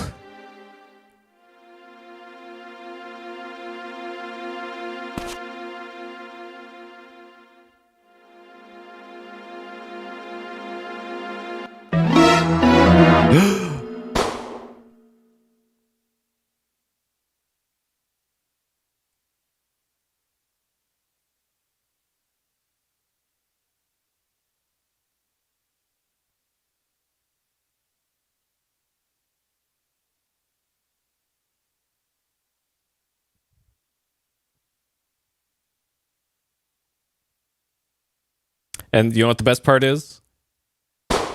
We're going to see this whole sequence again for the other ending. Because I just read a little bit further here. And the part where it splits into the bad ending and the good ending is actually after this point still.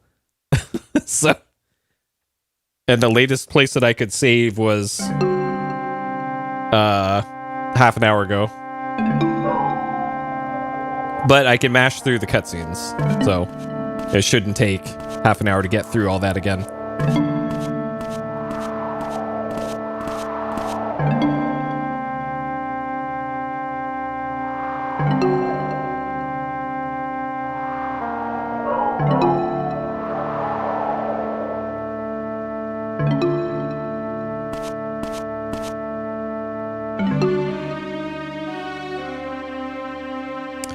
This is the, we're on the good ending track right now for this one, because I saw both critical scenes, which was the basement of the church, seeing the painting in the basement, and then going to James's house and speaking with him about the circular Mizzurna entering the soul. And that was a critical scene. Or both of those were critical to getting the good ending. Which is why I have the save in slot C is right before I did the second scene. So I can skip that second scene, and then we should get the middle of the ground ending. Later after I finish the good playthrough here.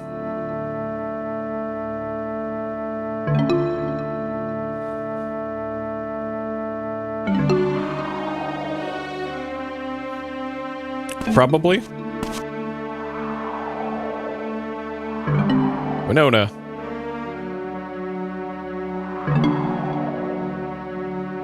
Glad you're okay. You just got stabbed like 3 times and shot a few times.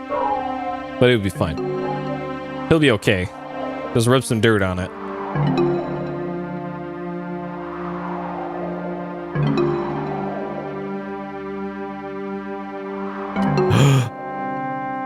Was it Winona?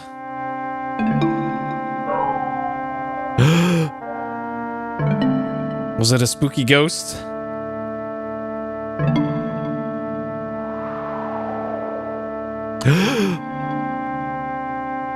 What?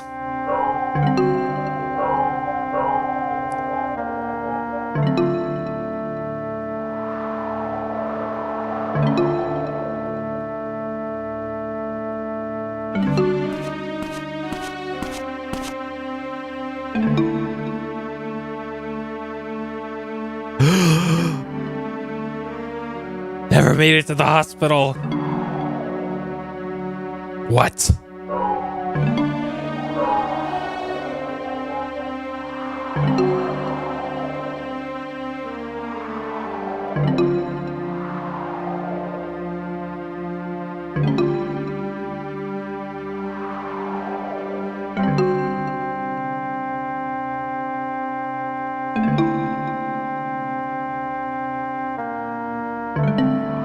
The ritual. Because there is a full moon on the night of the 31st, which is today.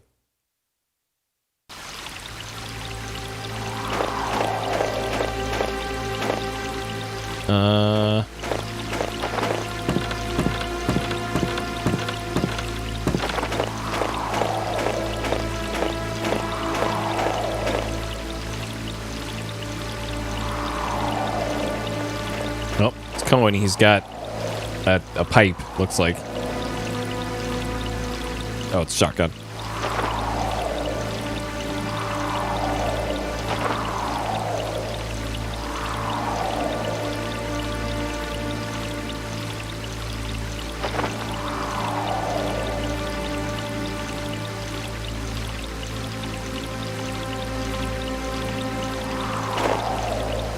Okay. Let's see. I think the quickest way to get to Big Tree was this way.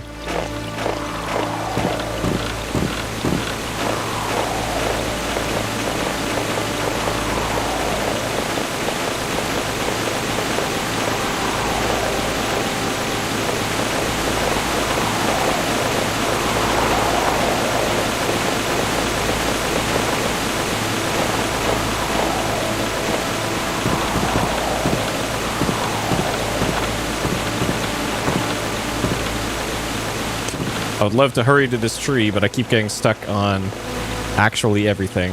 Okay, there's a big tree.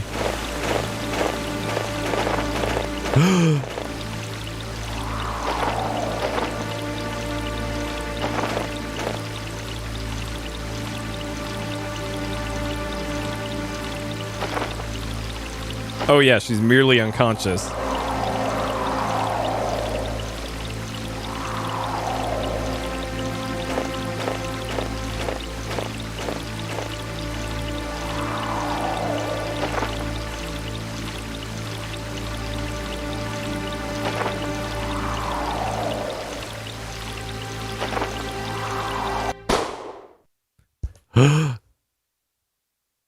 Oh shit.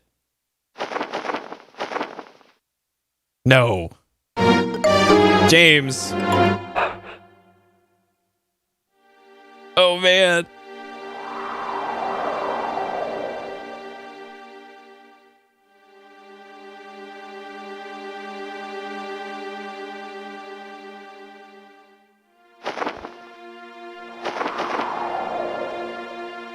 Oh man.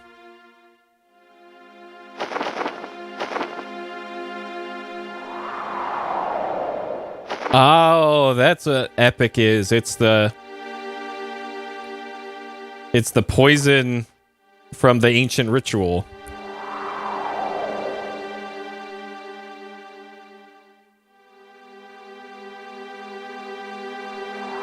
Huh.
Huh.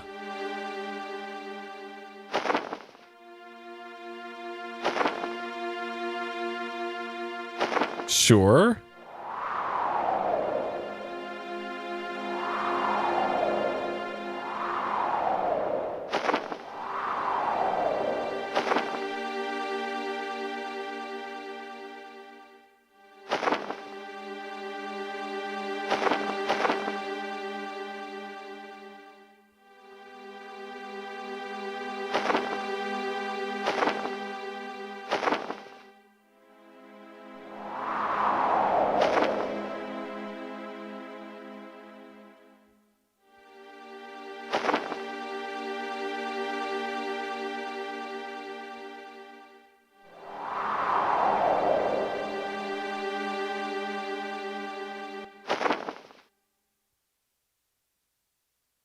Handing what over? Yeah. The necklace? Oh.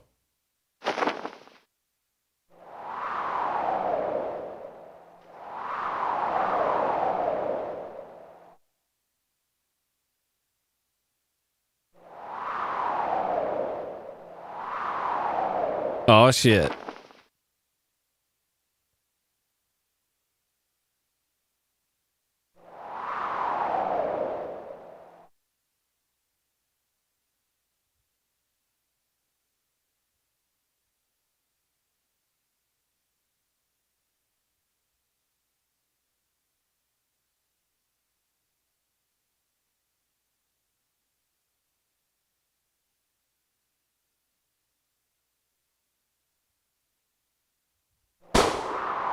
Oh, man.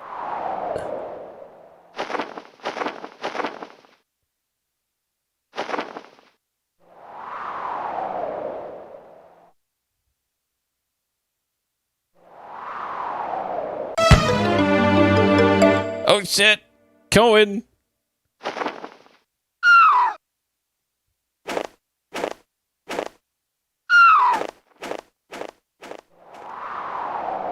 Emma, shit.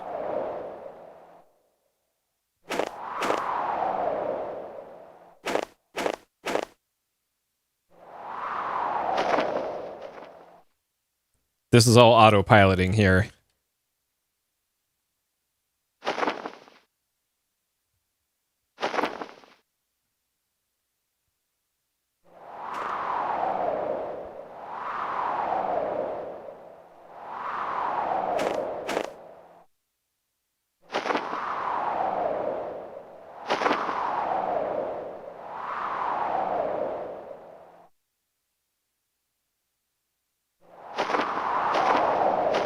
Clearly, she's not all right.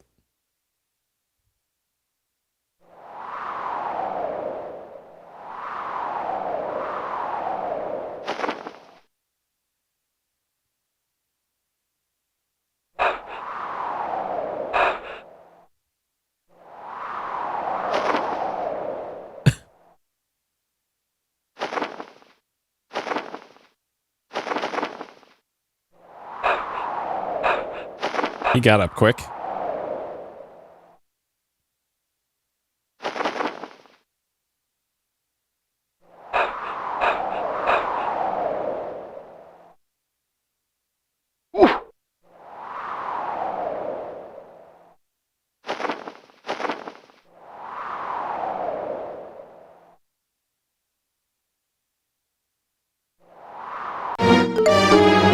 Oh, man, that portrait.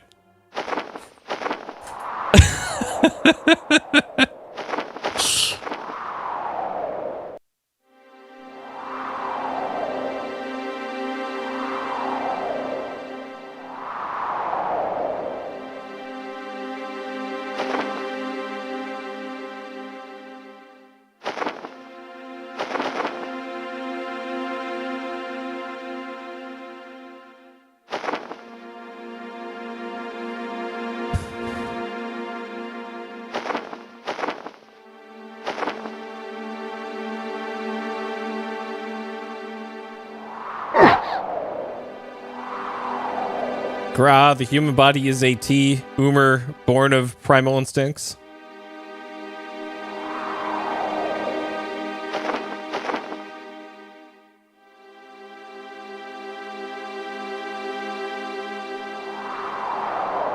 This is turning into Overblood now.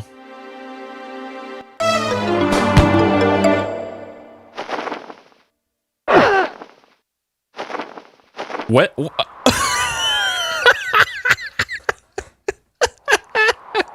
I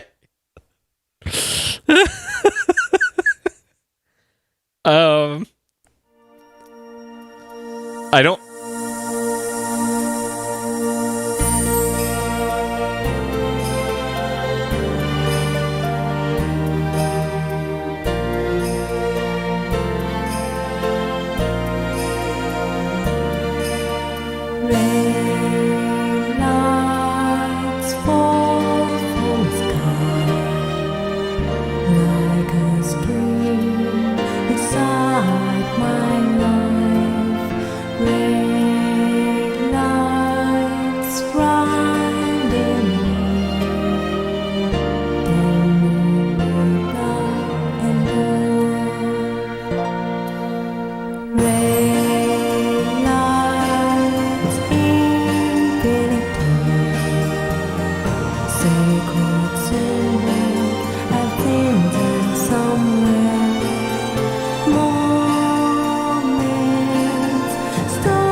Console Engineer Friday.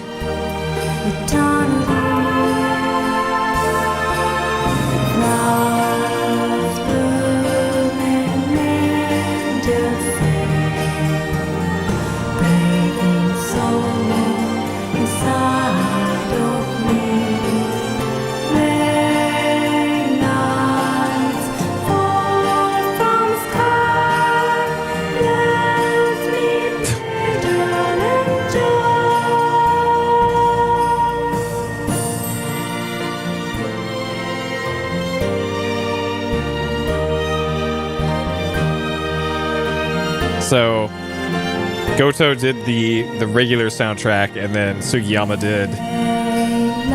did stuff like this.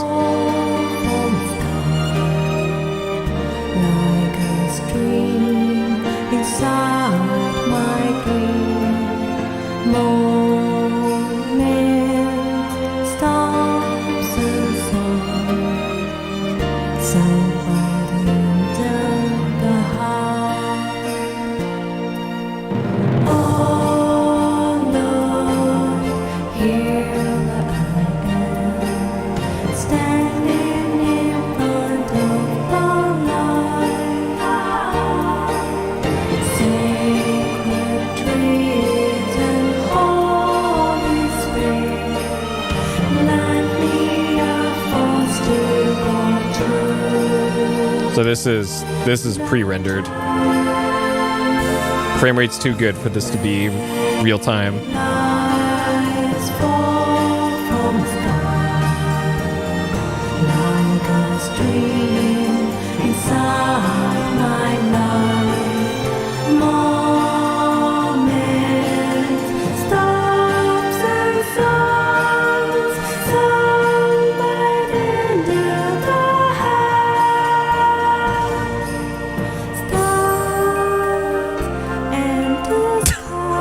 What?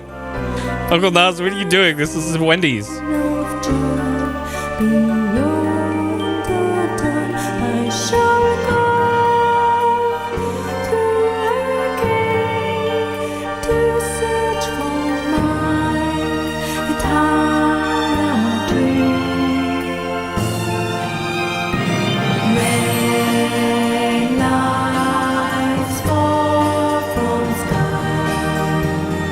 Like a stream inside my life.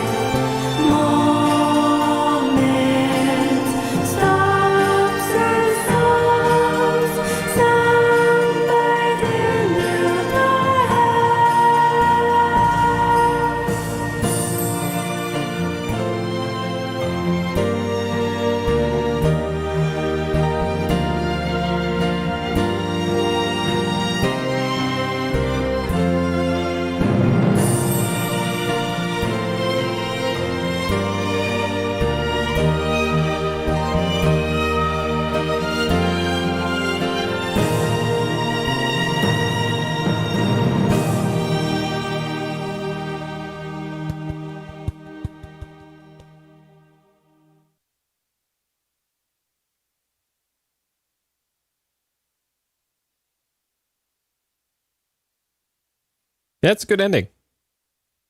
It's a good ending.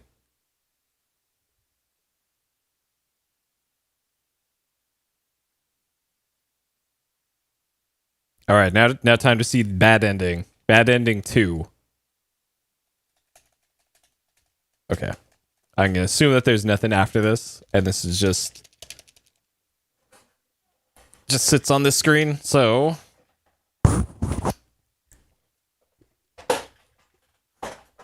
now it is time to load slot C.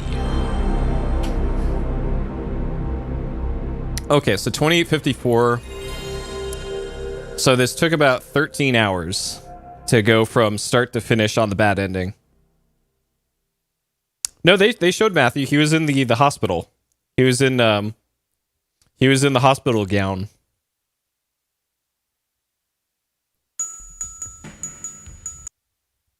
It was Matthew and Winona sitting in the hospital room together in one of those scenes. So I'm assuming he survived that if he was sitting in there. Okay, slot. Let me make sure. Slot C. Okay, so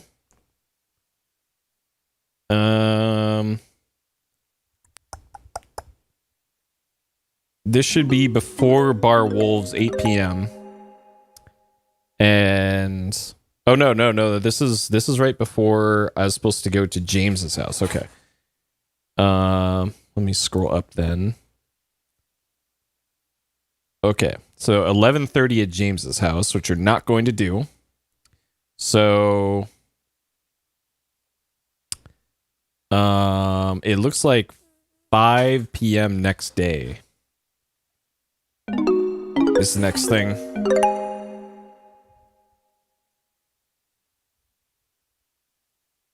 Or close to 5, between 4 and 5.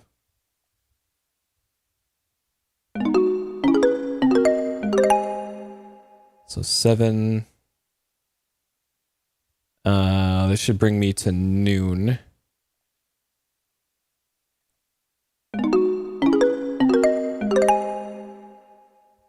And then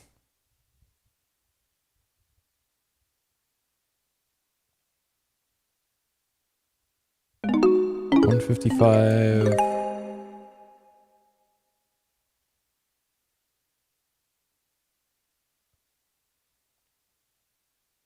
$2:55.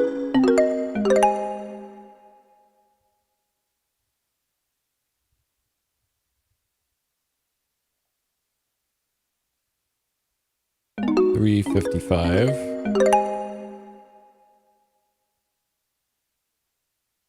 I guess I can push this to just before 5. That works.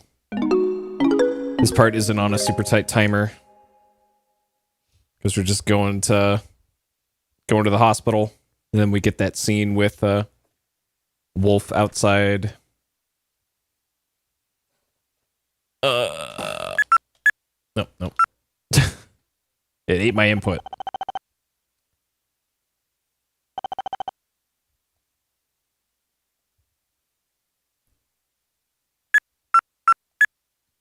All right, so this is going to be largely the same until after the scenes at the farm. So we're going to see that epic gunfight again, the epic knife fight, the fight with Bonehead. All that should apparently be exactly the same. So if you want to go do something else for the next like 20 minutes and miss that incredible sequence again, then you won't be missing anything new. It'll probably be about 20 minutes until we get to actual new stuff. But why would you want to miss out on the non-stop thriller second farm sequence?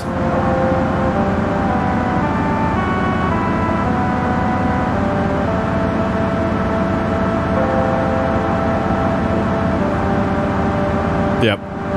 Our boy Bonehead. Well, he's the one who technically murdered pretty much everybody.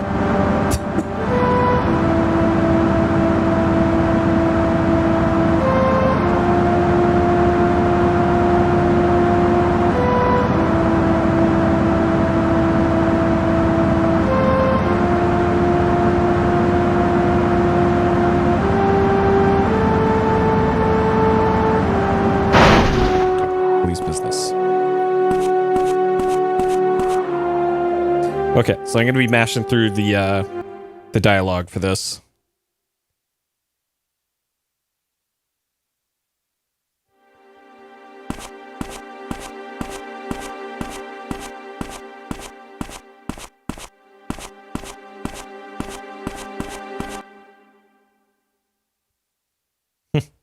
Well, I'm assuming it's Bonehead that kills you in the really bad ending. It's either Bonehead, Wolf, or maybe it's James, but I doubt it.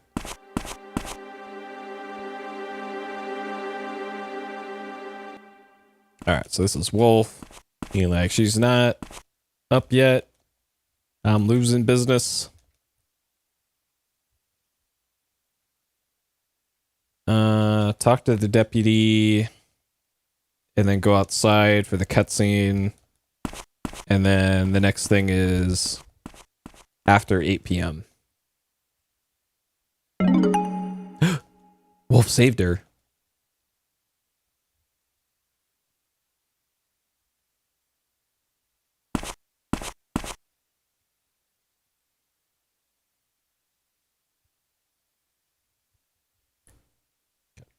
Apparently there's supposed to be a scene with Creepy Doctor after talking to the deputy there.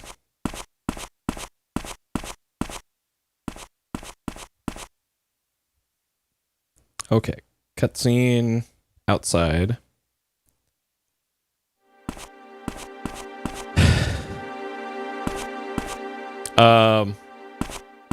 Well, I think something did glitch out when Matthew and James shot each other. It looked like Matthew's part was fine, but James, like, his model either clipped through the ground and got really far away, or it like shrunk somehow, and like something weird happened with James's model in the in that scene.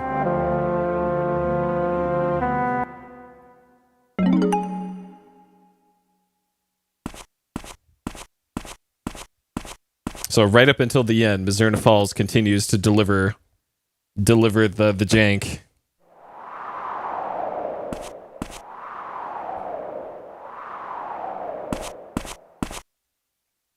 Wait, where'd my car go? Okay, suddenly it's over here now. Sure.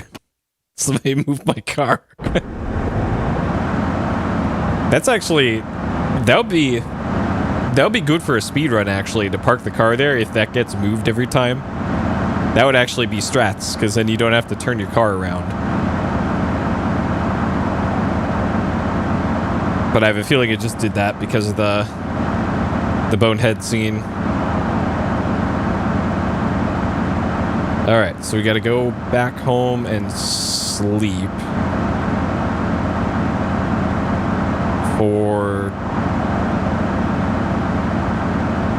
Do I risk sleeping for 3 hours?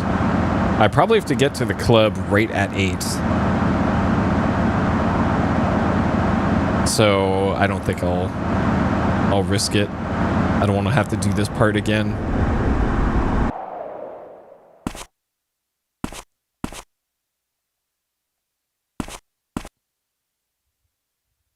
We do have time for this, though. Who's a good boy? The real star of Mizzurna Falls. Okay, 2 naps. And then the thrilling conclusion to Mizzurna Falls.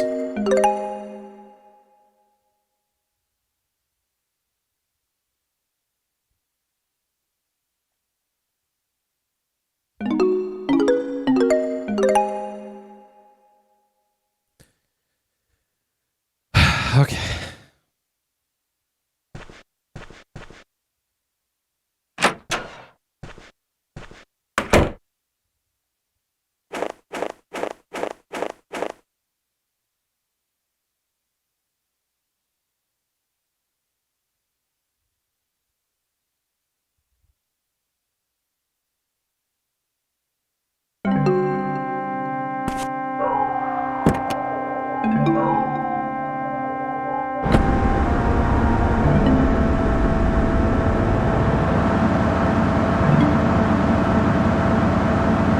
A bit more supernatural?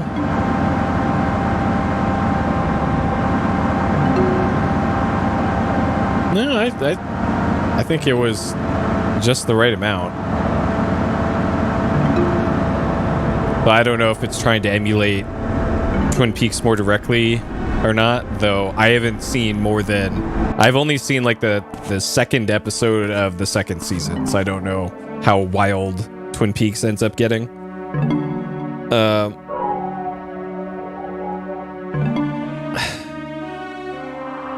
But like, Deadly Premonition certainly got much more supernatural than this did.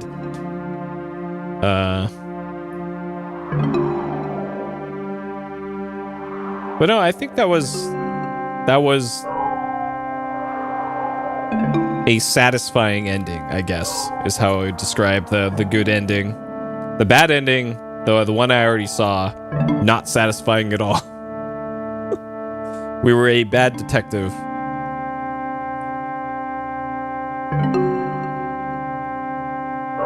Man, I'm still a little mad that I was actually pretty close to being on the path to getting the good ending.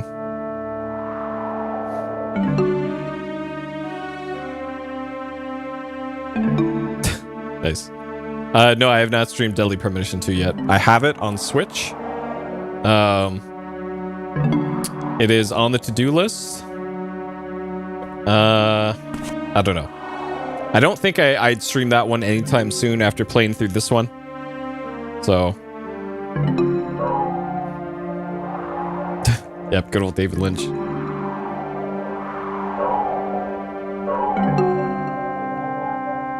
I love that he does a little video every single day with the weather for the local weather for Los Angeles, and then like an inspirational sentence or two. I think he puts it on his Instagram or Twitter or something. Now that I'm waking up early, I can probably see those David Lynch tweets about the weather.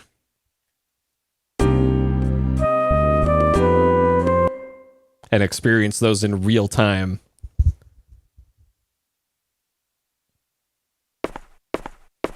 Oh, YouTube, okay. I have to follow that channel ASAP then.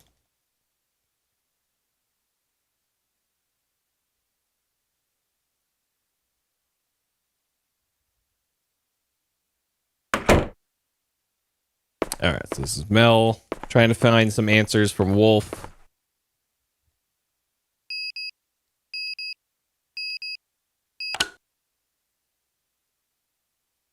And then Isabella woke up at the hospital. Ah, got it. I'll be right there, but I have to go to the station first, conveniently. Let the Scooby-Doo crew go straight to the hospital.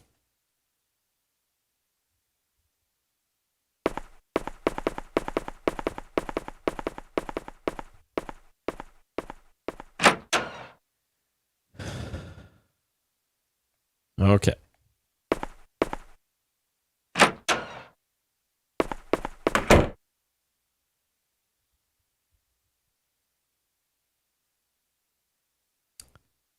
Then straight to the hospital. There's a bunch of scenes there. And then that takes us to the farm sequence.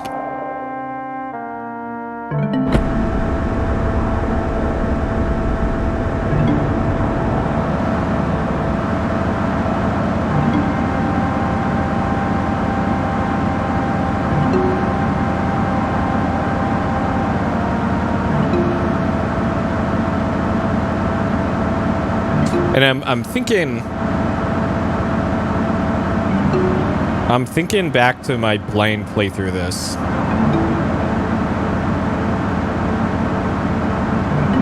I probably could have made it to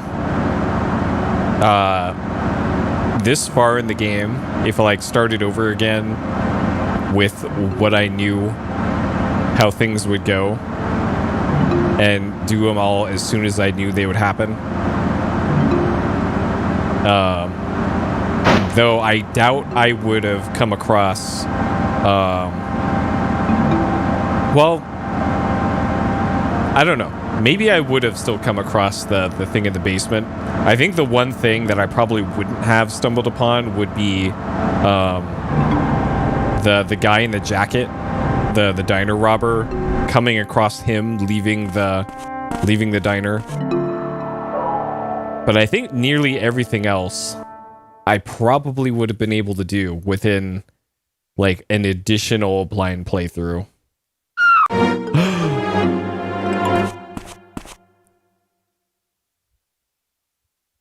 But that's kind of the thing with this game is like, I don't know. It turns out after like seeing the walkthrough and all that, it turns out the thing that derailed my first blind playthrough happened on like day 3. But for all I could have known, it could have been something like right after the start of the game that I missed, and that puts you on the path to the bad ending. Because this is a human entertainment game. They will do that to you.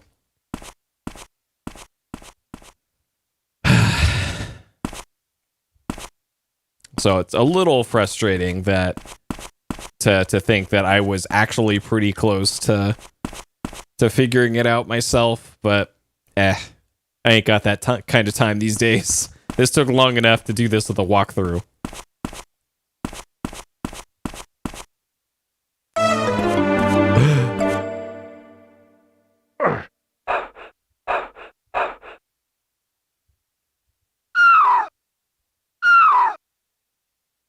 All right.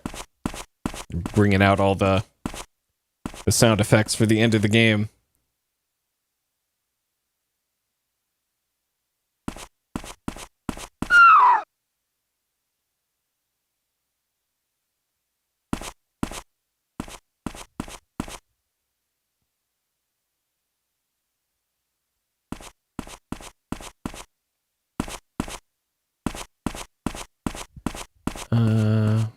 Goes in here.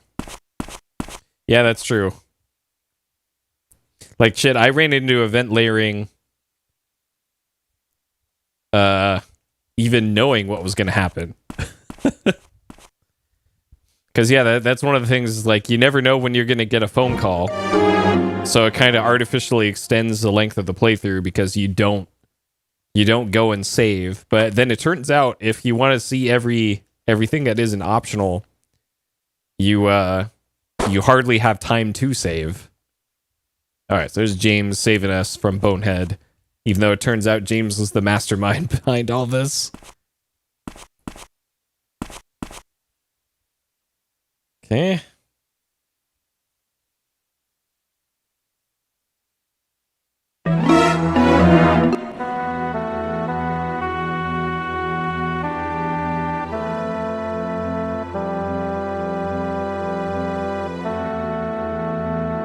Yeah, the one about the drugs, I think.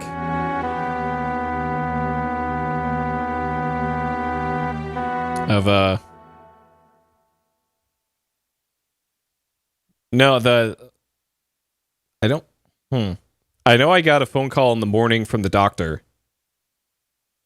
Oh yeah, the boat one too, yeah, because if you went immediately to the cabin and got on the boat, then you would miss the phone call from Winona. Yeah, that's the one that would absolutely blow up a playthrough if that happened. Absolutely. Okay, so I get control again after this scene, and I gotta go into the main barn, even though he calls it a warehouse. Sure. I'm not looking forward to mashing through these fights again.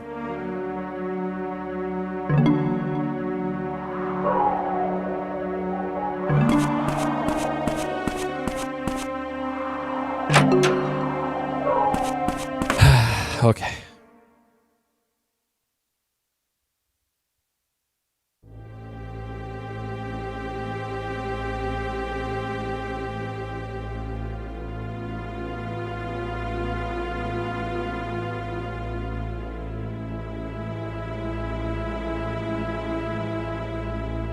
And yeah, whenever I do Deadly Premonition 2, I want to play through 1 again first. And I think that's also on Switch. It's called like Deadly Premonition Origins. That might be the version I play of that. Because last time I streamed it years ago was on Xbox 360. And I also have it on PS3. And I might also have it on PC. But I'm not sure about that. But might as well play it on Switch.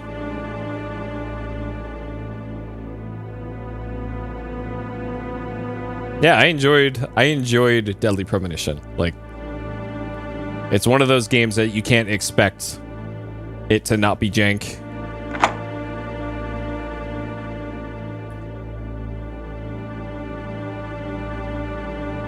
And once you kind of lower your expectations for it, it becomes incredible. All right, Bonehead.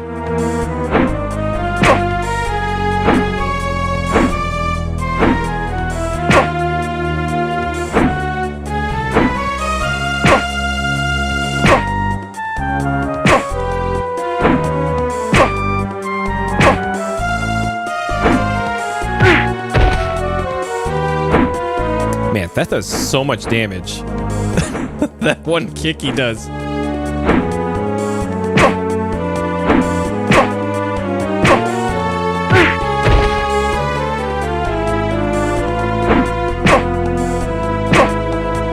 Oh, really?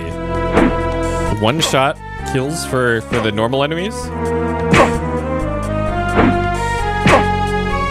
Shit, that takes like hours off the... Are you kidding me?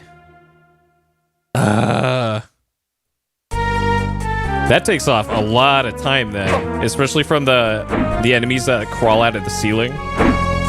Because those things are just bullet sponges.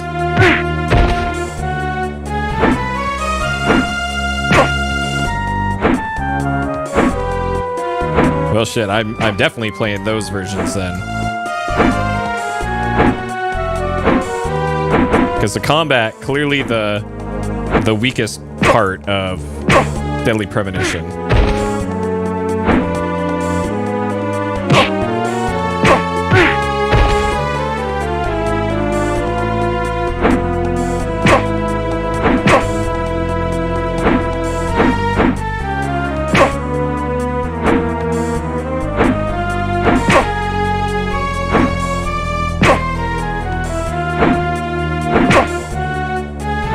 All right, Bonehead.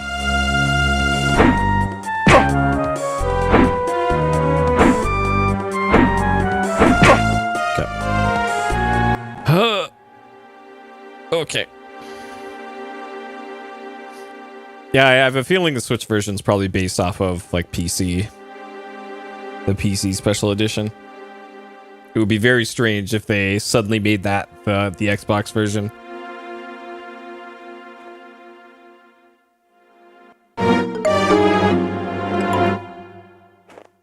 Well, maybe you got him on the nose.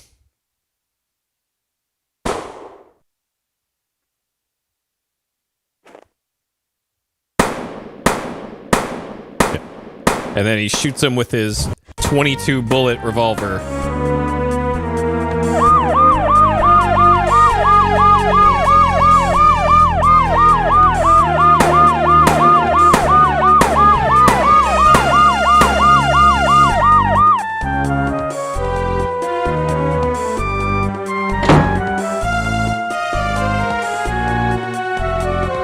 All right, time for Time Crisis. Time Crisis.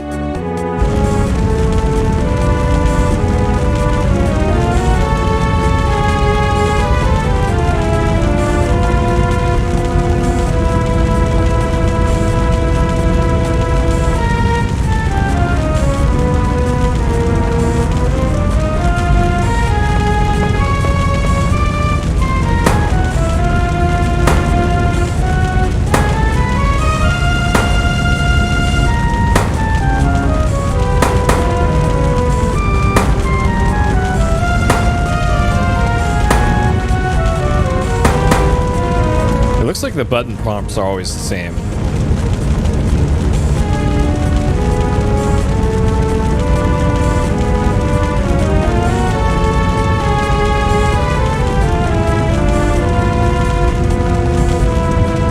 And the good parts being listening to Life is Beautiful over and over and over again.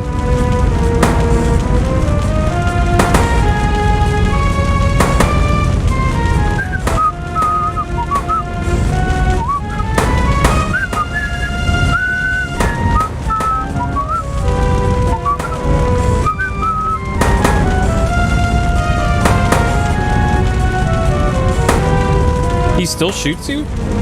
Okay, so he always just... It's scripted that he gets some shots in on you. Sure.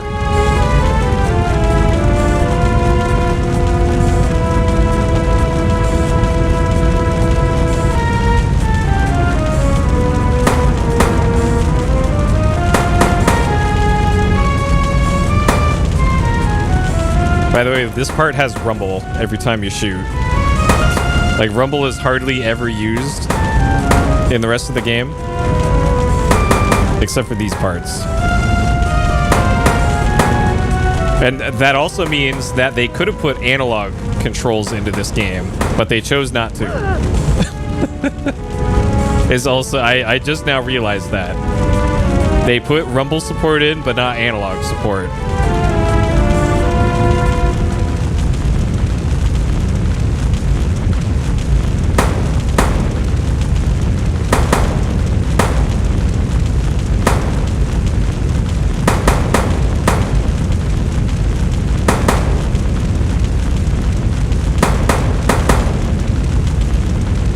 I love that the camera goes behind the railing there.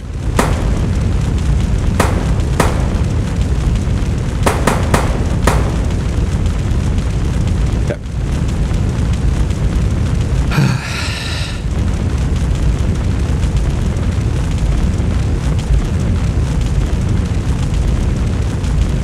I don't know. I'm assuming it's Bonehead and Wolf that die in the sequence.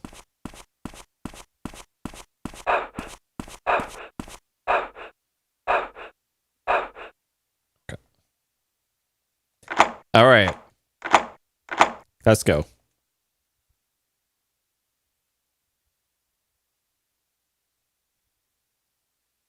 Let's see how many tries the knife fight takes. So Wolf technically the final boss of the game. Doing this part.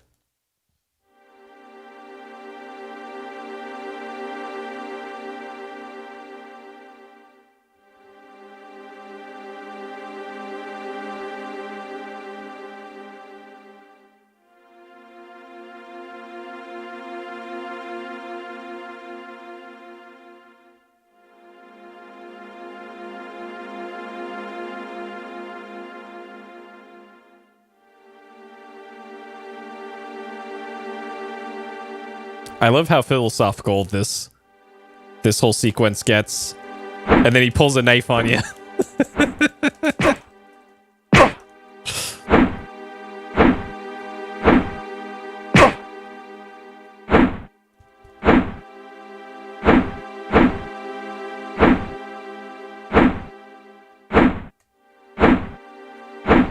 Please, accept my nut kicks.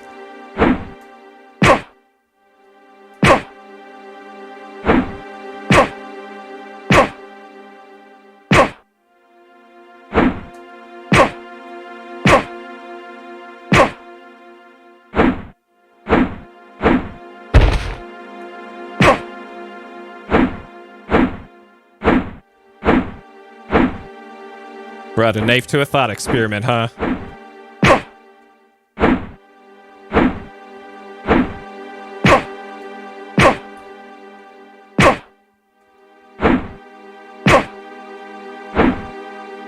No! Okay. First try. Let's go. Whew.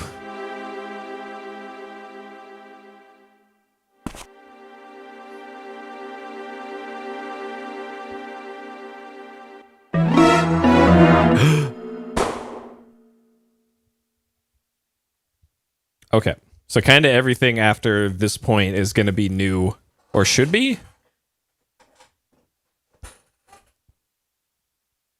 I think it's after or when we get to the ambulance is when it splits off from the good ending.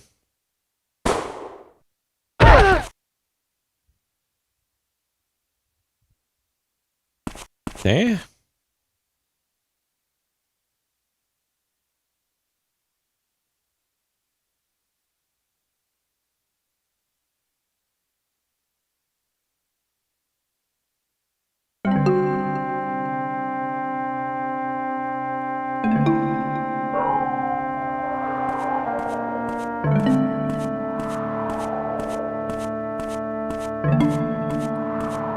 Who's that in yellow? And why do they have like a crowbar?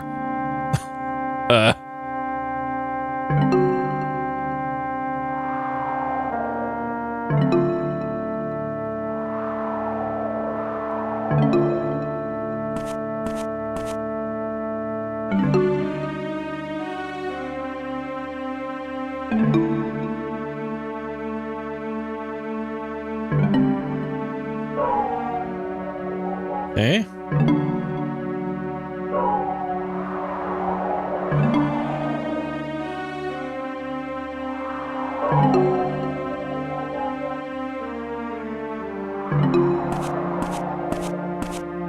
Yeah, so there goes the car. But that was the car being parked. That wasn't away from this area. So that must have been Winona driving his car back.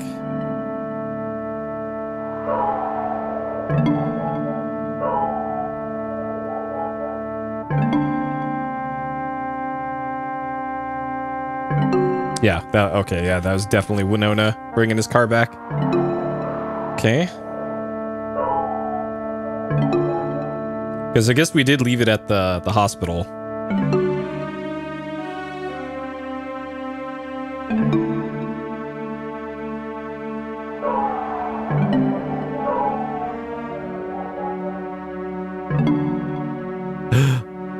Is it Hudson?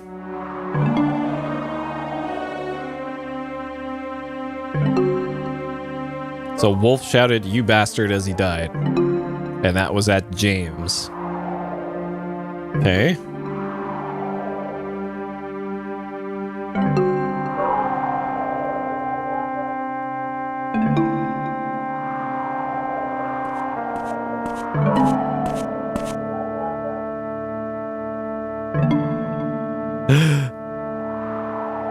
Nani?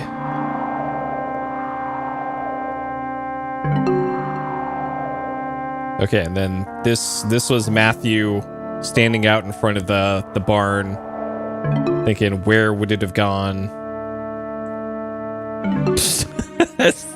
As he gets hit by all these cars.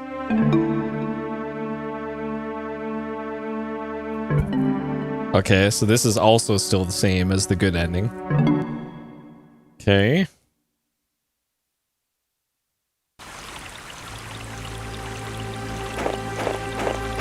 All right, this is new. Okay, so James,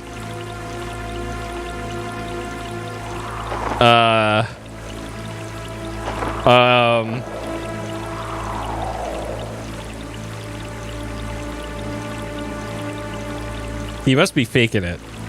He must be faking it. This is a ruse. This has got to be a ruse.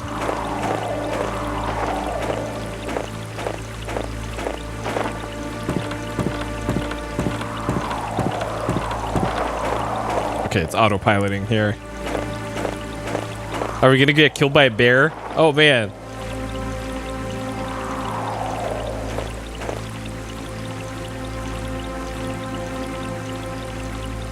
Okay, this is new.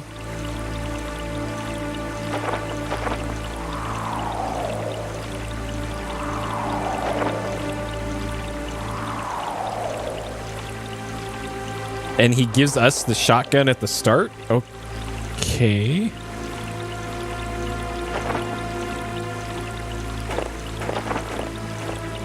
But don't we still have that pistol? All right. Interesting.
Huh.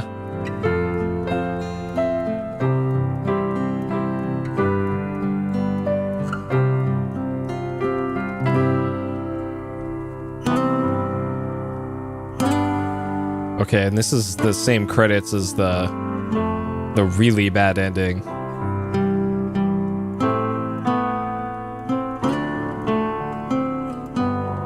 So there's no indication really that you maybe missed something else. Like realistically, that could be the main ending. This, like, if I didn't know that this was still a bad ending, I probably would assume this is just the ending, and it's just a little unsatisfying. Like a horror movie ending.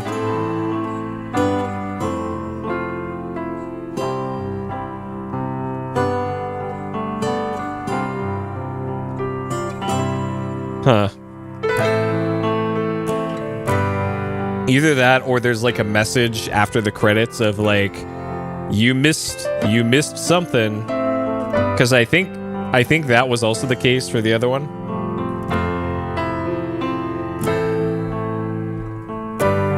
Applies to that one. Either that, or they're setting it up for a sequel. Because that's also a possibility of like, find out in Mizzurna Falls 2 who really shot him. Or buy the DLC. I guess it depends on what happens after the credits here.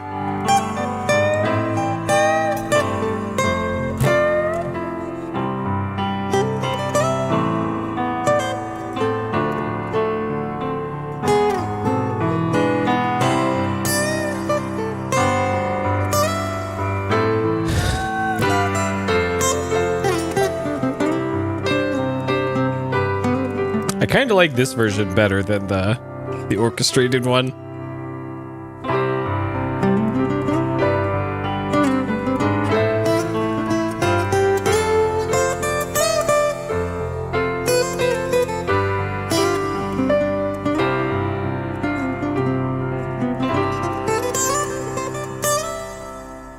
Okay, do we get an additional message after the credits?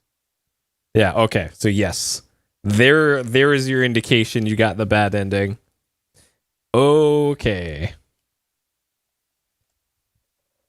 There we go. All right.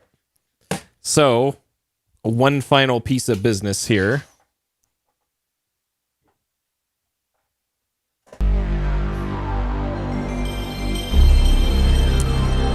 The last piece of business is, what is the save icon for this?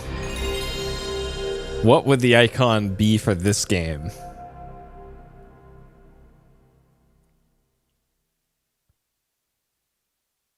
Yeah, it could be the dog. An M. It could be. I think it's the beetle. I think it's the beetle is probably what it is. I don't actually know, but I think it's the beetle. All right, let's see. What do we got?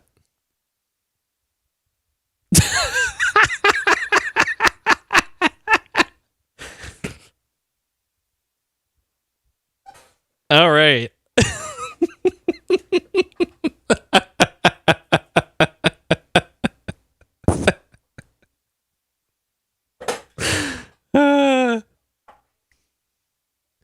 Love it. All right. Oh my god.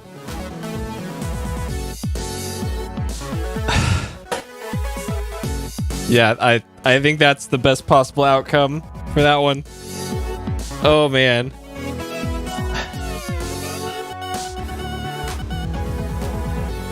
Okay. Oh boy. All right. Mizzurna Falls. Ow, my eyes are just burning here. Shit. Got all this sweat in my eyes. Ow. Okay. Completed? Yes. Cheated? yes, I'm gonna say cheated because I had to use the guide to get the best ending. So it is what it is. Okay, things I liked. Really unique gameplay, especially for its time. Like this has got to be one of the earliest open world 3D games like this. Super ambitious, and I think for the most part they pulled it off. There's a believable world in this game, where characters actually go about their business. I guess if we wanted to go back further in time for equivalents, like Quest for Glory, I guess comes to mind from that series. Started in '89 because that had a real-time clock. Events happened on that clock. There wasn't really NPC movements though. NPCs just kind of stayed where they were depending on the time of day. So if a shop opened at 8 in the morning and closed at 5 in the afternoon, those characters would just be there all the time. Whereas something like this, they actually had activities that they did during the day. So really ambitious for that. Constructed a believable world.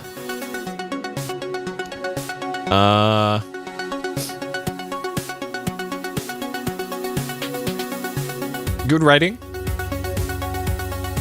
I like the writing. I like the story of this one. I thought it as like literal Twin Peaks ripoff as a lot of it is. If you're the first one to do it, then you can get away with it, I guess. So I think that I'll let him get away with this one. Let's see here. I like that they put in combat sequences in this. So another like parallel with Shenmue. Yeah, exactly. This has got nearly all of the gameplay elements and narrative style of Shenmue, like way before Shenmue. And that's super impressive that they're able to do this on PlayStation. Like, it's certainly got performance issues. It's certainly got some jank. It's certainly got a lot of just small issues, but oh man. Old Man Fight Club. Need I say more about that one? Need I say more?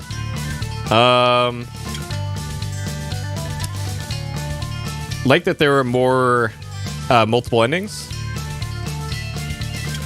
Multiple endings. I like that there's multiple endings for this.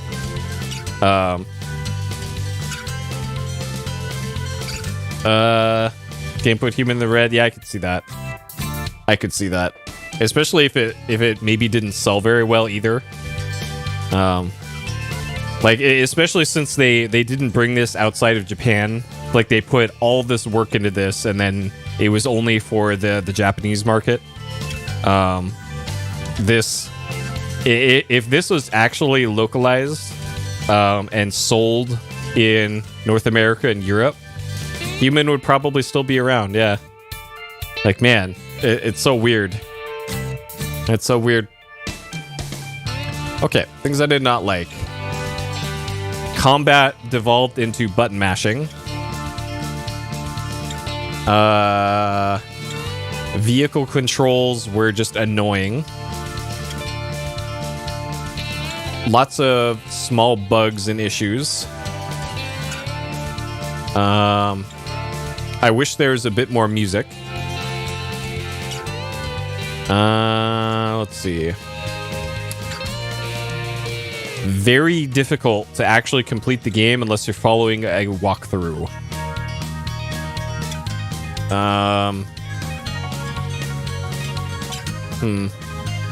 A worse translation? Yeah, probably, but I don't know. I feel like the style of how they talked and the things that they were talking about, there's less things that can go wrong with the translation, I guess, rather than like translating a fantasy game like a Final Fantasy with stuff like Spoony Bard and talking in ye olde English. That stuff probably very difficult to localize and translate, right? But this is like, these are supposed to be American characters speaking English, you know?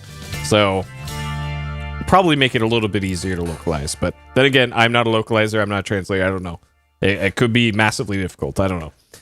And who knows, maybe the original script had some differences, and maybe because of the this is just me spitballing here, but maybe because of the just huge amount of text in this and what the translators had to do to actually fit this game onto, or the translation onto the PlayStation, maybe some more liberties had to be taken with story. I don't know, because that's also a consideration with this, is that the reason this took so long to get translated into English is because they had to develop custom compression tools to make the entire script fit into the memory of this game. It's extremely impressive technical feat that they achieved for this. Let's see. So combat, vehicle controls, a lot of small bugs. Let's see. It sucks that event layering is a thing, which can cause you to miss critical story things. So we only had one event layer happen. But I could see if somebody's doing a completely blind full playthrough of just playing the game over and over and over again, they're probably going to run into a lot of those, and you would never know that you missed a phone call at some point. And God, that's just got to be the worst thing. Like, I could see somebody feasibly, like, I spent near 30 hours on this one, and at least half of that was following a guide. Like, shit, if somebody's doing this completely blind, they wouldn't know that they missed something important until like 8 hours into the game. And that's rough. That's rough, any way you put it. Like, God. But that's just how the game's made. There's Cockland. Who's a good boy?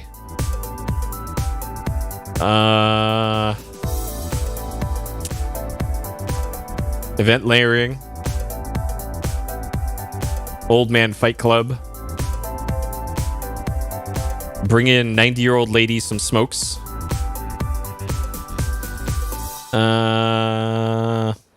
Let's see. Uncle Nas. Stuffed bears.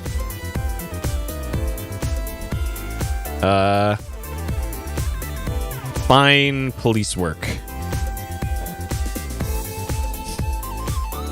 Let's see. I think that's it for most of that. Oh,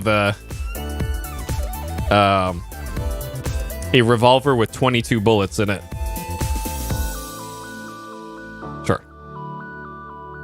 Broken gearbox in a Beetle. Sure. Okay, I think that covers it. I think that covers it. All right, D&B? No, unfortunately. Alien Hours? I think maybe James mentioned Ancient Aliens once, maybe? But I don't think so. I'm gonna say no. No on that one. Okay. Difficulty for this one.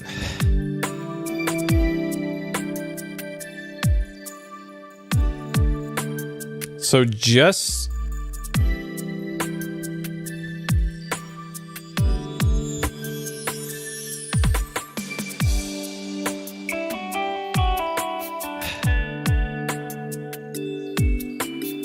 Huh. I'm honestly kind of at a loss on how to judge this one like this. Like, on one hand... You know what? No. I'm going to judge this off of doing this on a blind playthrough. And it can't be anything other than this. Like, if you're following a guide, then it's more like a 2. It's more like a 2. but in a blind playthrough, this is absolutely maximum difficulty based off of how many things can go wrong. I'm also, speaking of things going wrong, I am also a little surprised the game only crashed once. It straight up crashed once in this whole playthrough, and that's also kind of incredible. Based off of like the translator notes being like, you better save the game all the time because this game likes to crash a lot. It only crashed on me once. So that's, I don't know, maybe playing on original hardware, it crashes less than on emulator or something, but weird that it only crashed once for me that whole time. And then a rating 1 to 5 for this one. So judging it as a game that came out in 1998, predates Shenmue, predates Omicron, predates Grand Theft Auto, just super impressive that they, yeah, I know, and like you really can't save unless you really want to get the bad ending, I guess.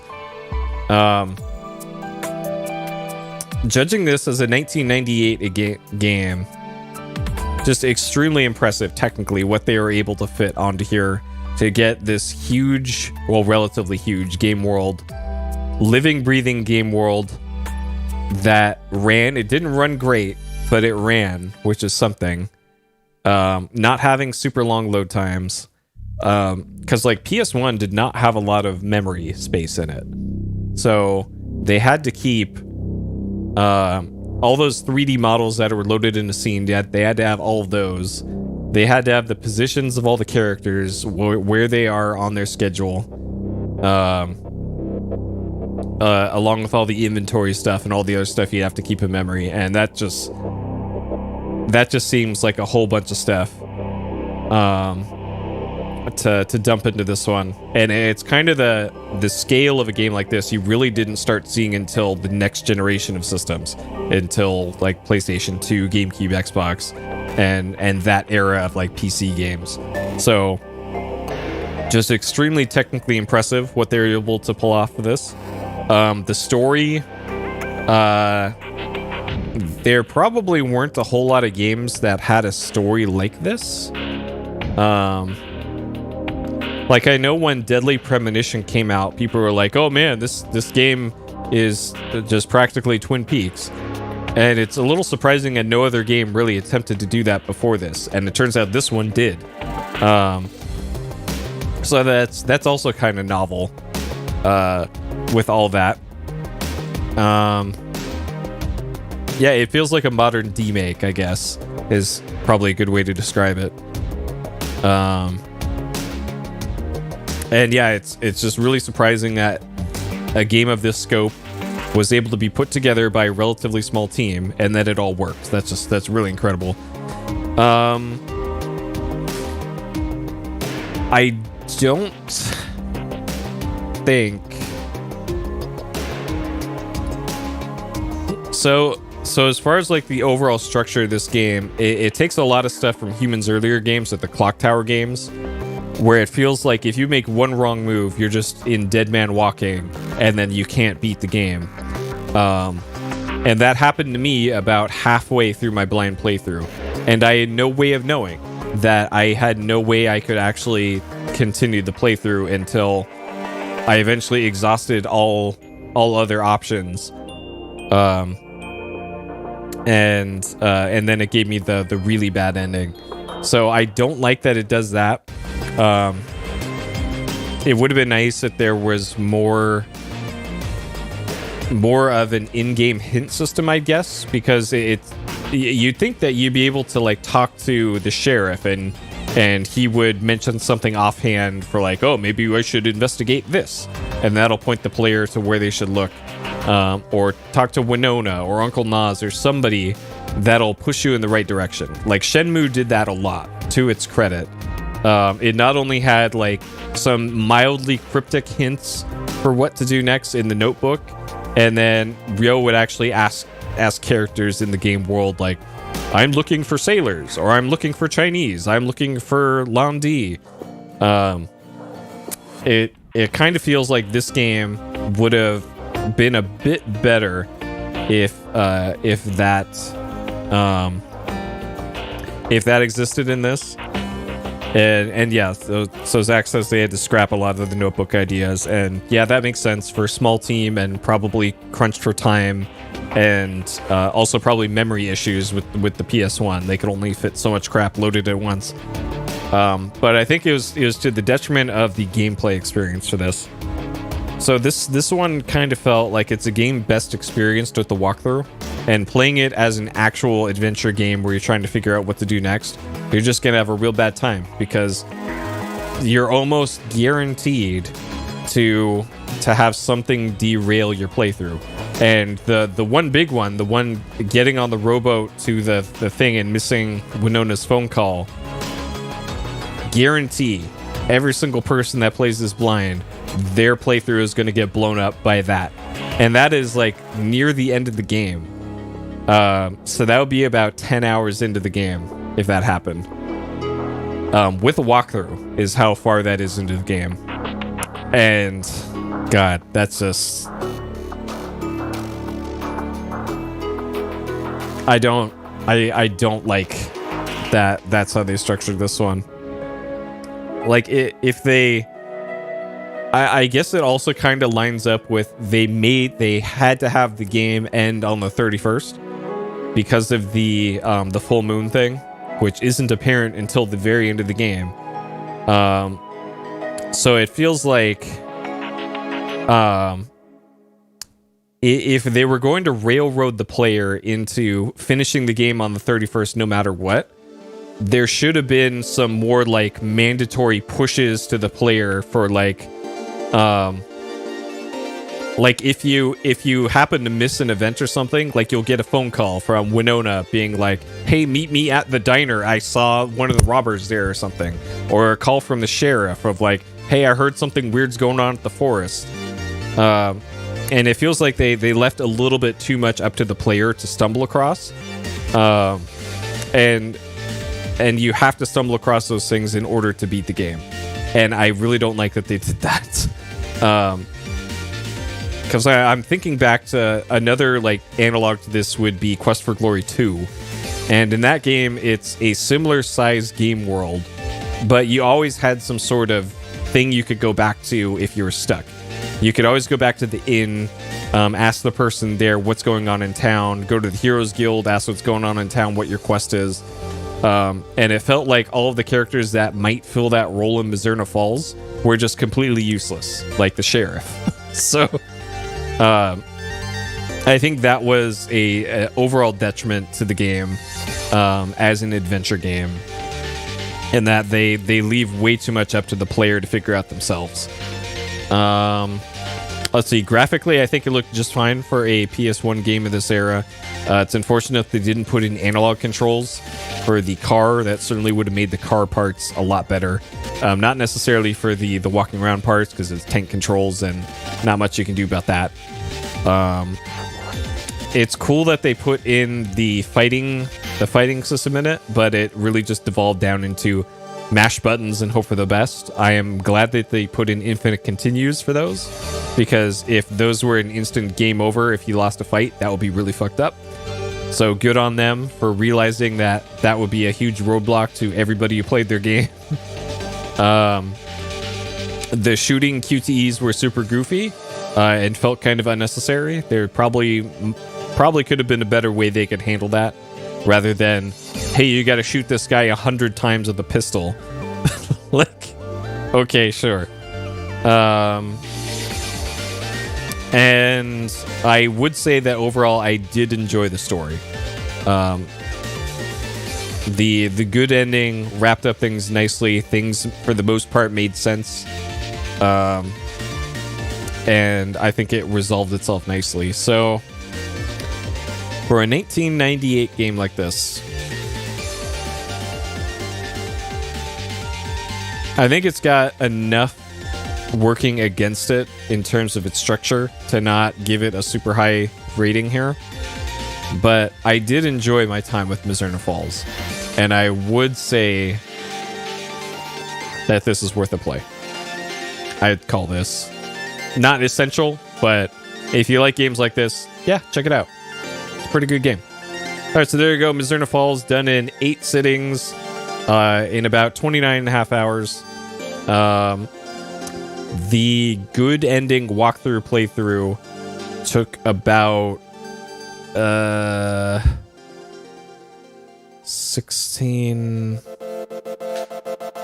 13 hours, 13 and a half hours, I think, to go through the good ending. No, it was 12 and a half hours, because then I did the other, the bad ending. So there we go. And you can see all of these here were, the fist fights. Yeah, it has 3 endings. The worst ending is you don't uncover anything, and you just advance the clock to the 31st, where you get a phone call from the sheriff that says, "Oh, we found Emma's body. She's dead. Oh no." And then that's it. Roll credits. The other bad ending is you do everything else right, except you don't see the mural in the basement of the church, and you don't talk to James in his house about the mural. And that's where Matthew kind of pieces things together that, hey, maybe James is involved in this. So if you don't see those, you get the ending where you do everything at the farm, you save Emma, but then Emma is taken to the forest, and she's killed under the tree by James, and so is Matthew. Matthew is shot under the tree by James. And then the best ending is Matthew shoots James under the tree and saves everybody. Everybody except James for that ending. So yeah, that's how things shake out in Mizzurna Falls. Very interesting game. So there we go. That's how I feel about it. I would say give this one a play. Maybe. I don't know. If you watch this, then you probably don't need to play it for yourself. But hey, it's a good game. Good game. There we go. Okay. Well, finally done with Mizzurna Falls then. So let's see. Other stream games. So still working on that Saga Frontier playthrough for PS Explosion. The next time that I play Saga Frontier, I'm getting out the Game Shark to finish Acelus's story, because I'm kind of at the point where I just need to gear up my party for the final boss of Acelus's story, and I don't want to grind for it. So the good doctor is going to help me out with that. For VR, I'm still working on The Walking Dead Saints and Sinners. I'm pretty sure I'm in the end game of that one. No. I'm actually going to put in work on the Saga Frontier playthrough. We're going to finish that one soonish in the next 2 months probably. And then as far as other stuff, so after I finish The Walking Dead Saints and Sinners, the next VR game I want to do is the Talos Principle, which is a puzzle game, first-person puzzle game. And then I still have a bunch of other backlog stuff on other systems. I currently have the N64 hooked up under my TV. And the N64's got 5 games on it, so I'm sure you might be able to guess which game I want to do on N64 for that one. But that'll likely be the next non-PlayStation, non-VR game that I do on stream. But yeah, that'll do it for tonight, though. Really glad I finished up Mizzurna Falls. This one is certainly pretty hyped up, and I'm glad I got to see this all the way through. So, neat game. But yeah, that'll do it for tonight. It's been a long day for me. I should really go to bed. I've been up since 7 o'clock. And it's currently 1. So, long night tonight. But yeah, that'll do it for tonight. I hope y'all have a great day, night, morning, or evening, wherever you are. Thank you for watching. And I'll see ya next time, which will likely be tomorrow, because I don't have much homework to do this weekend. So, see you later. Take care.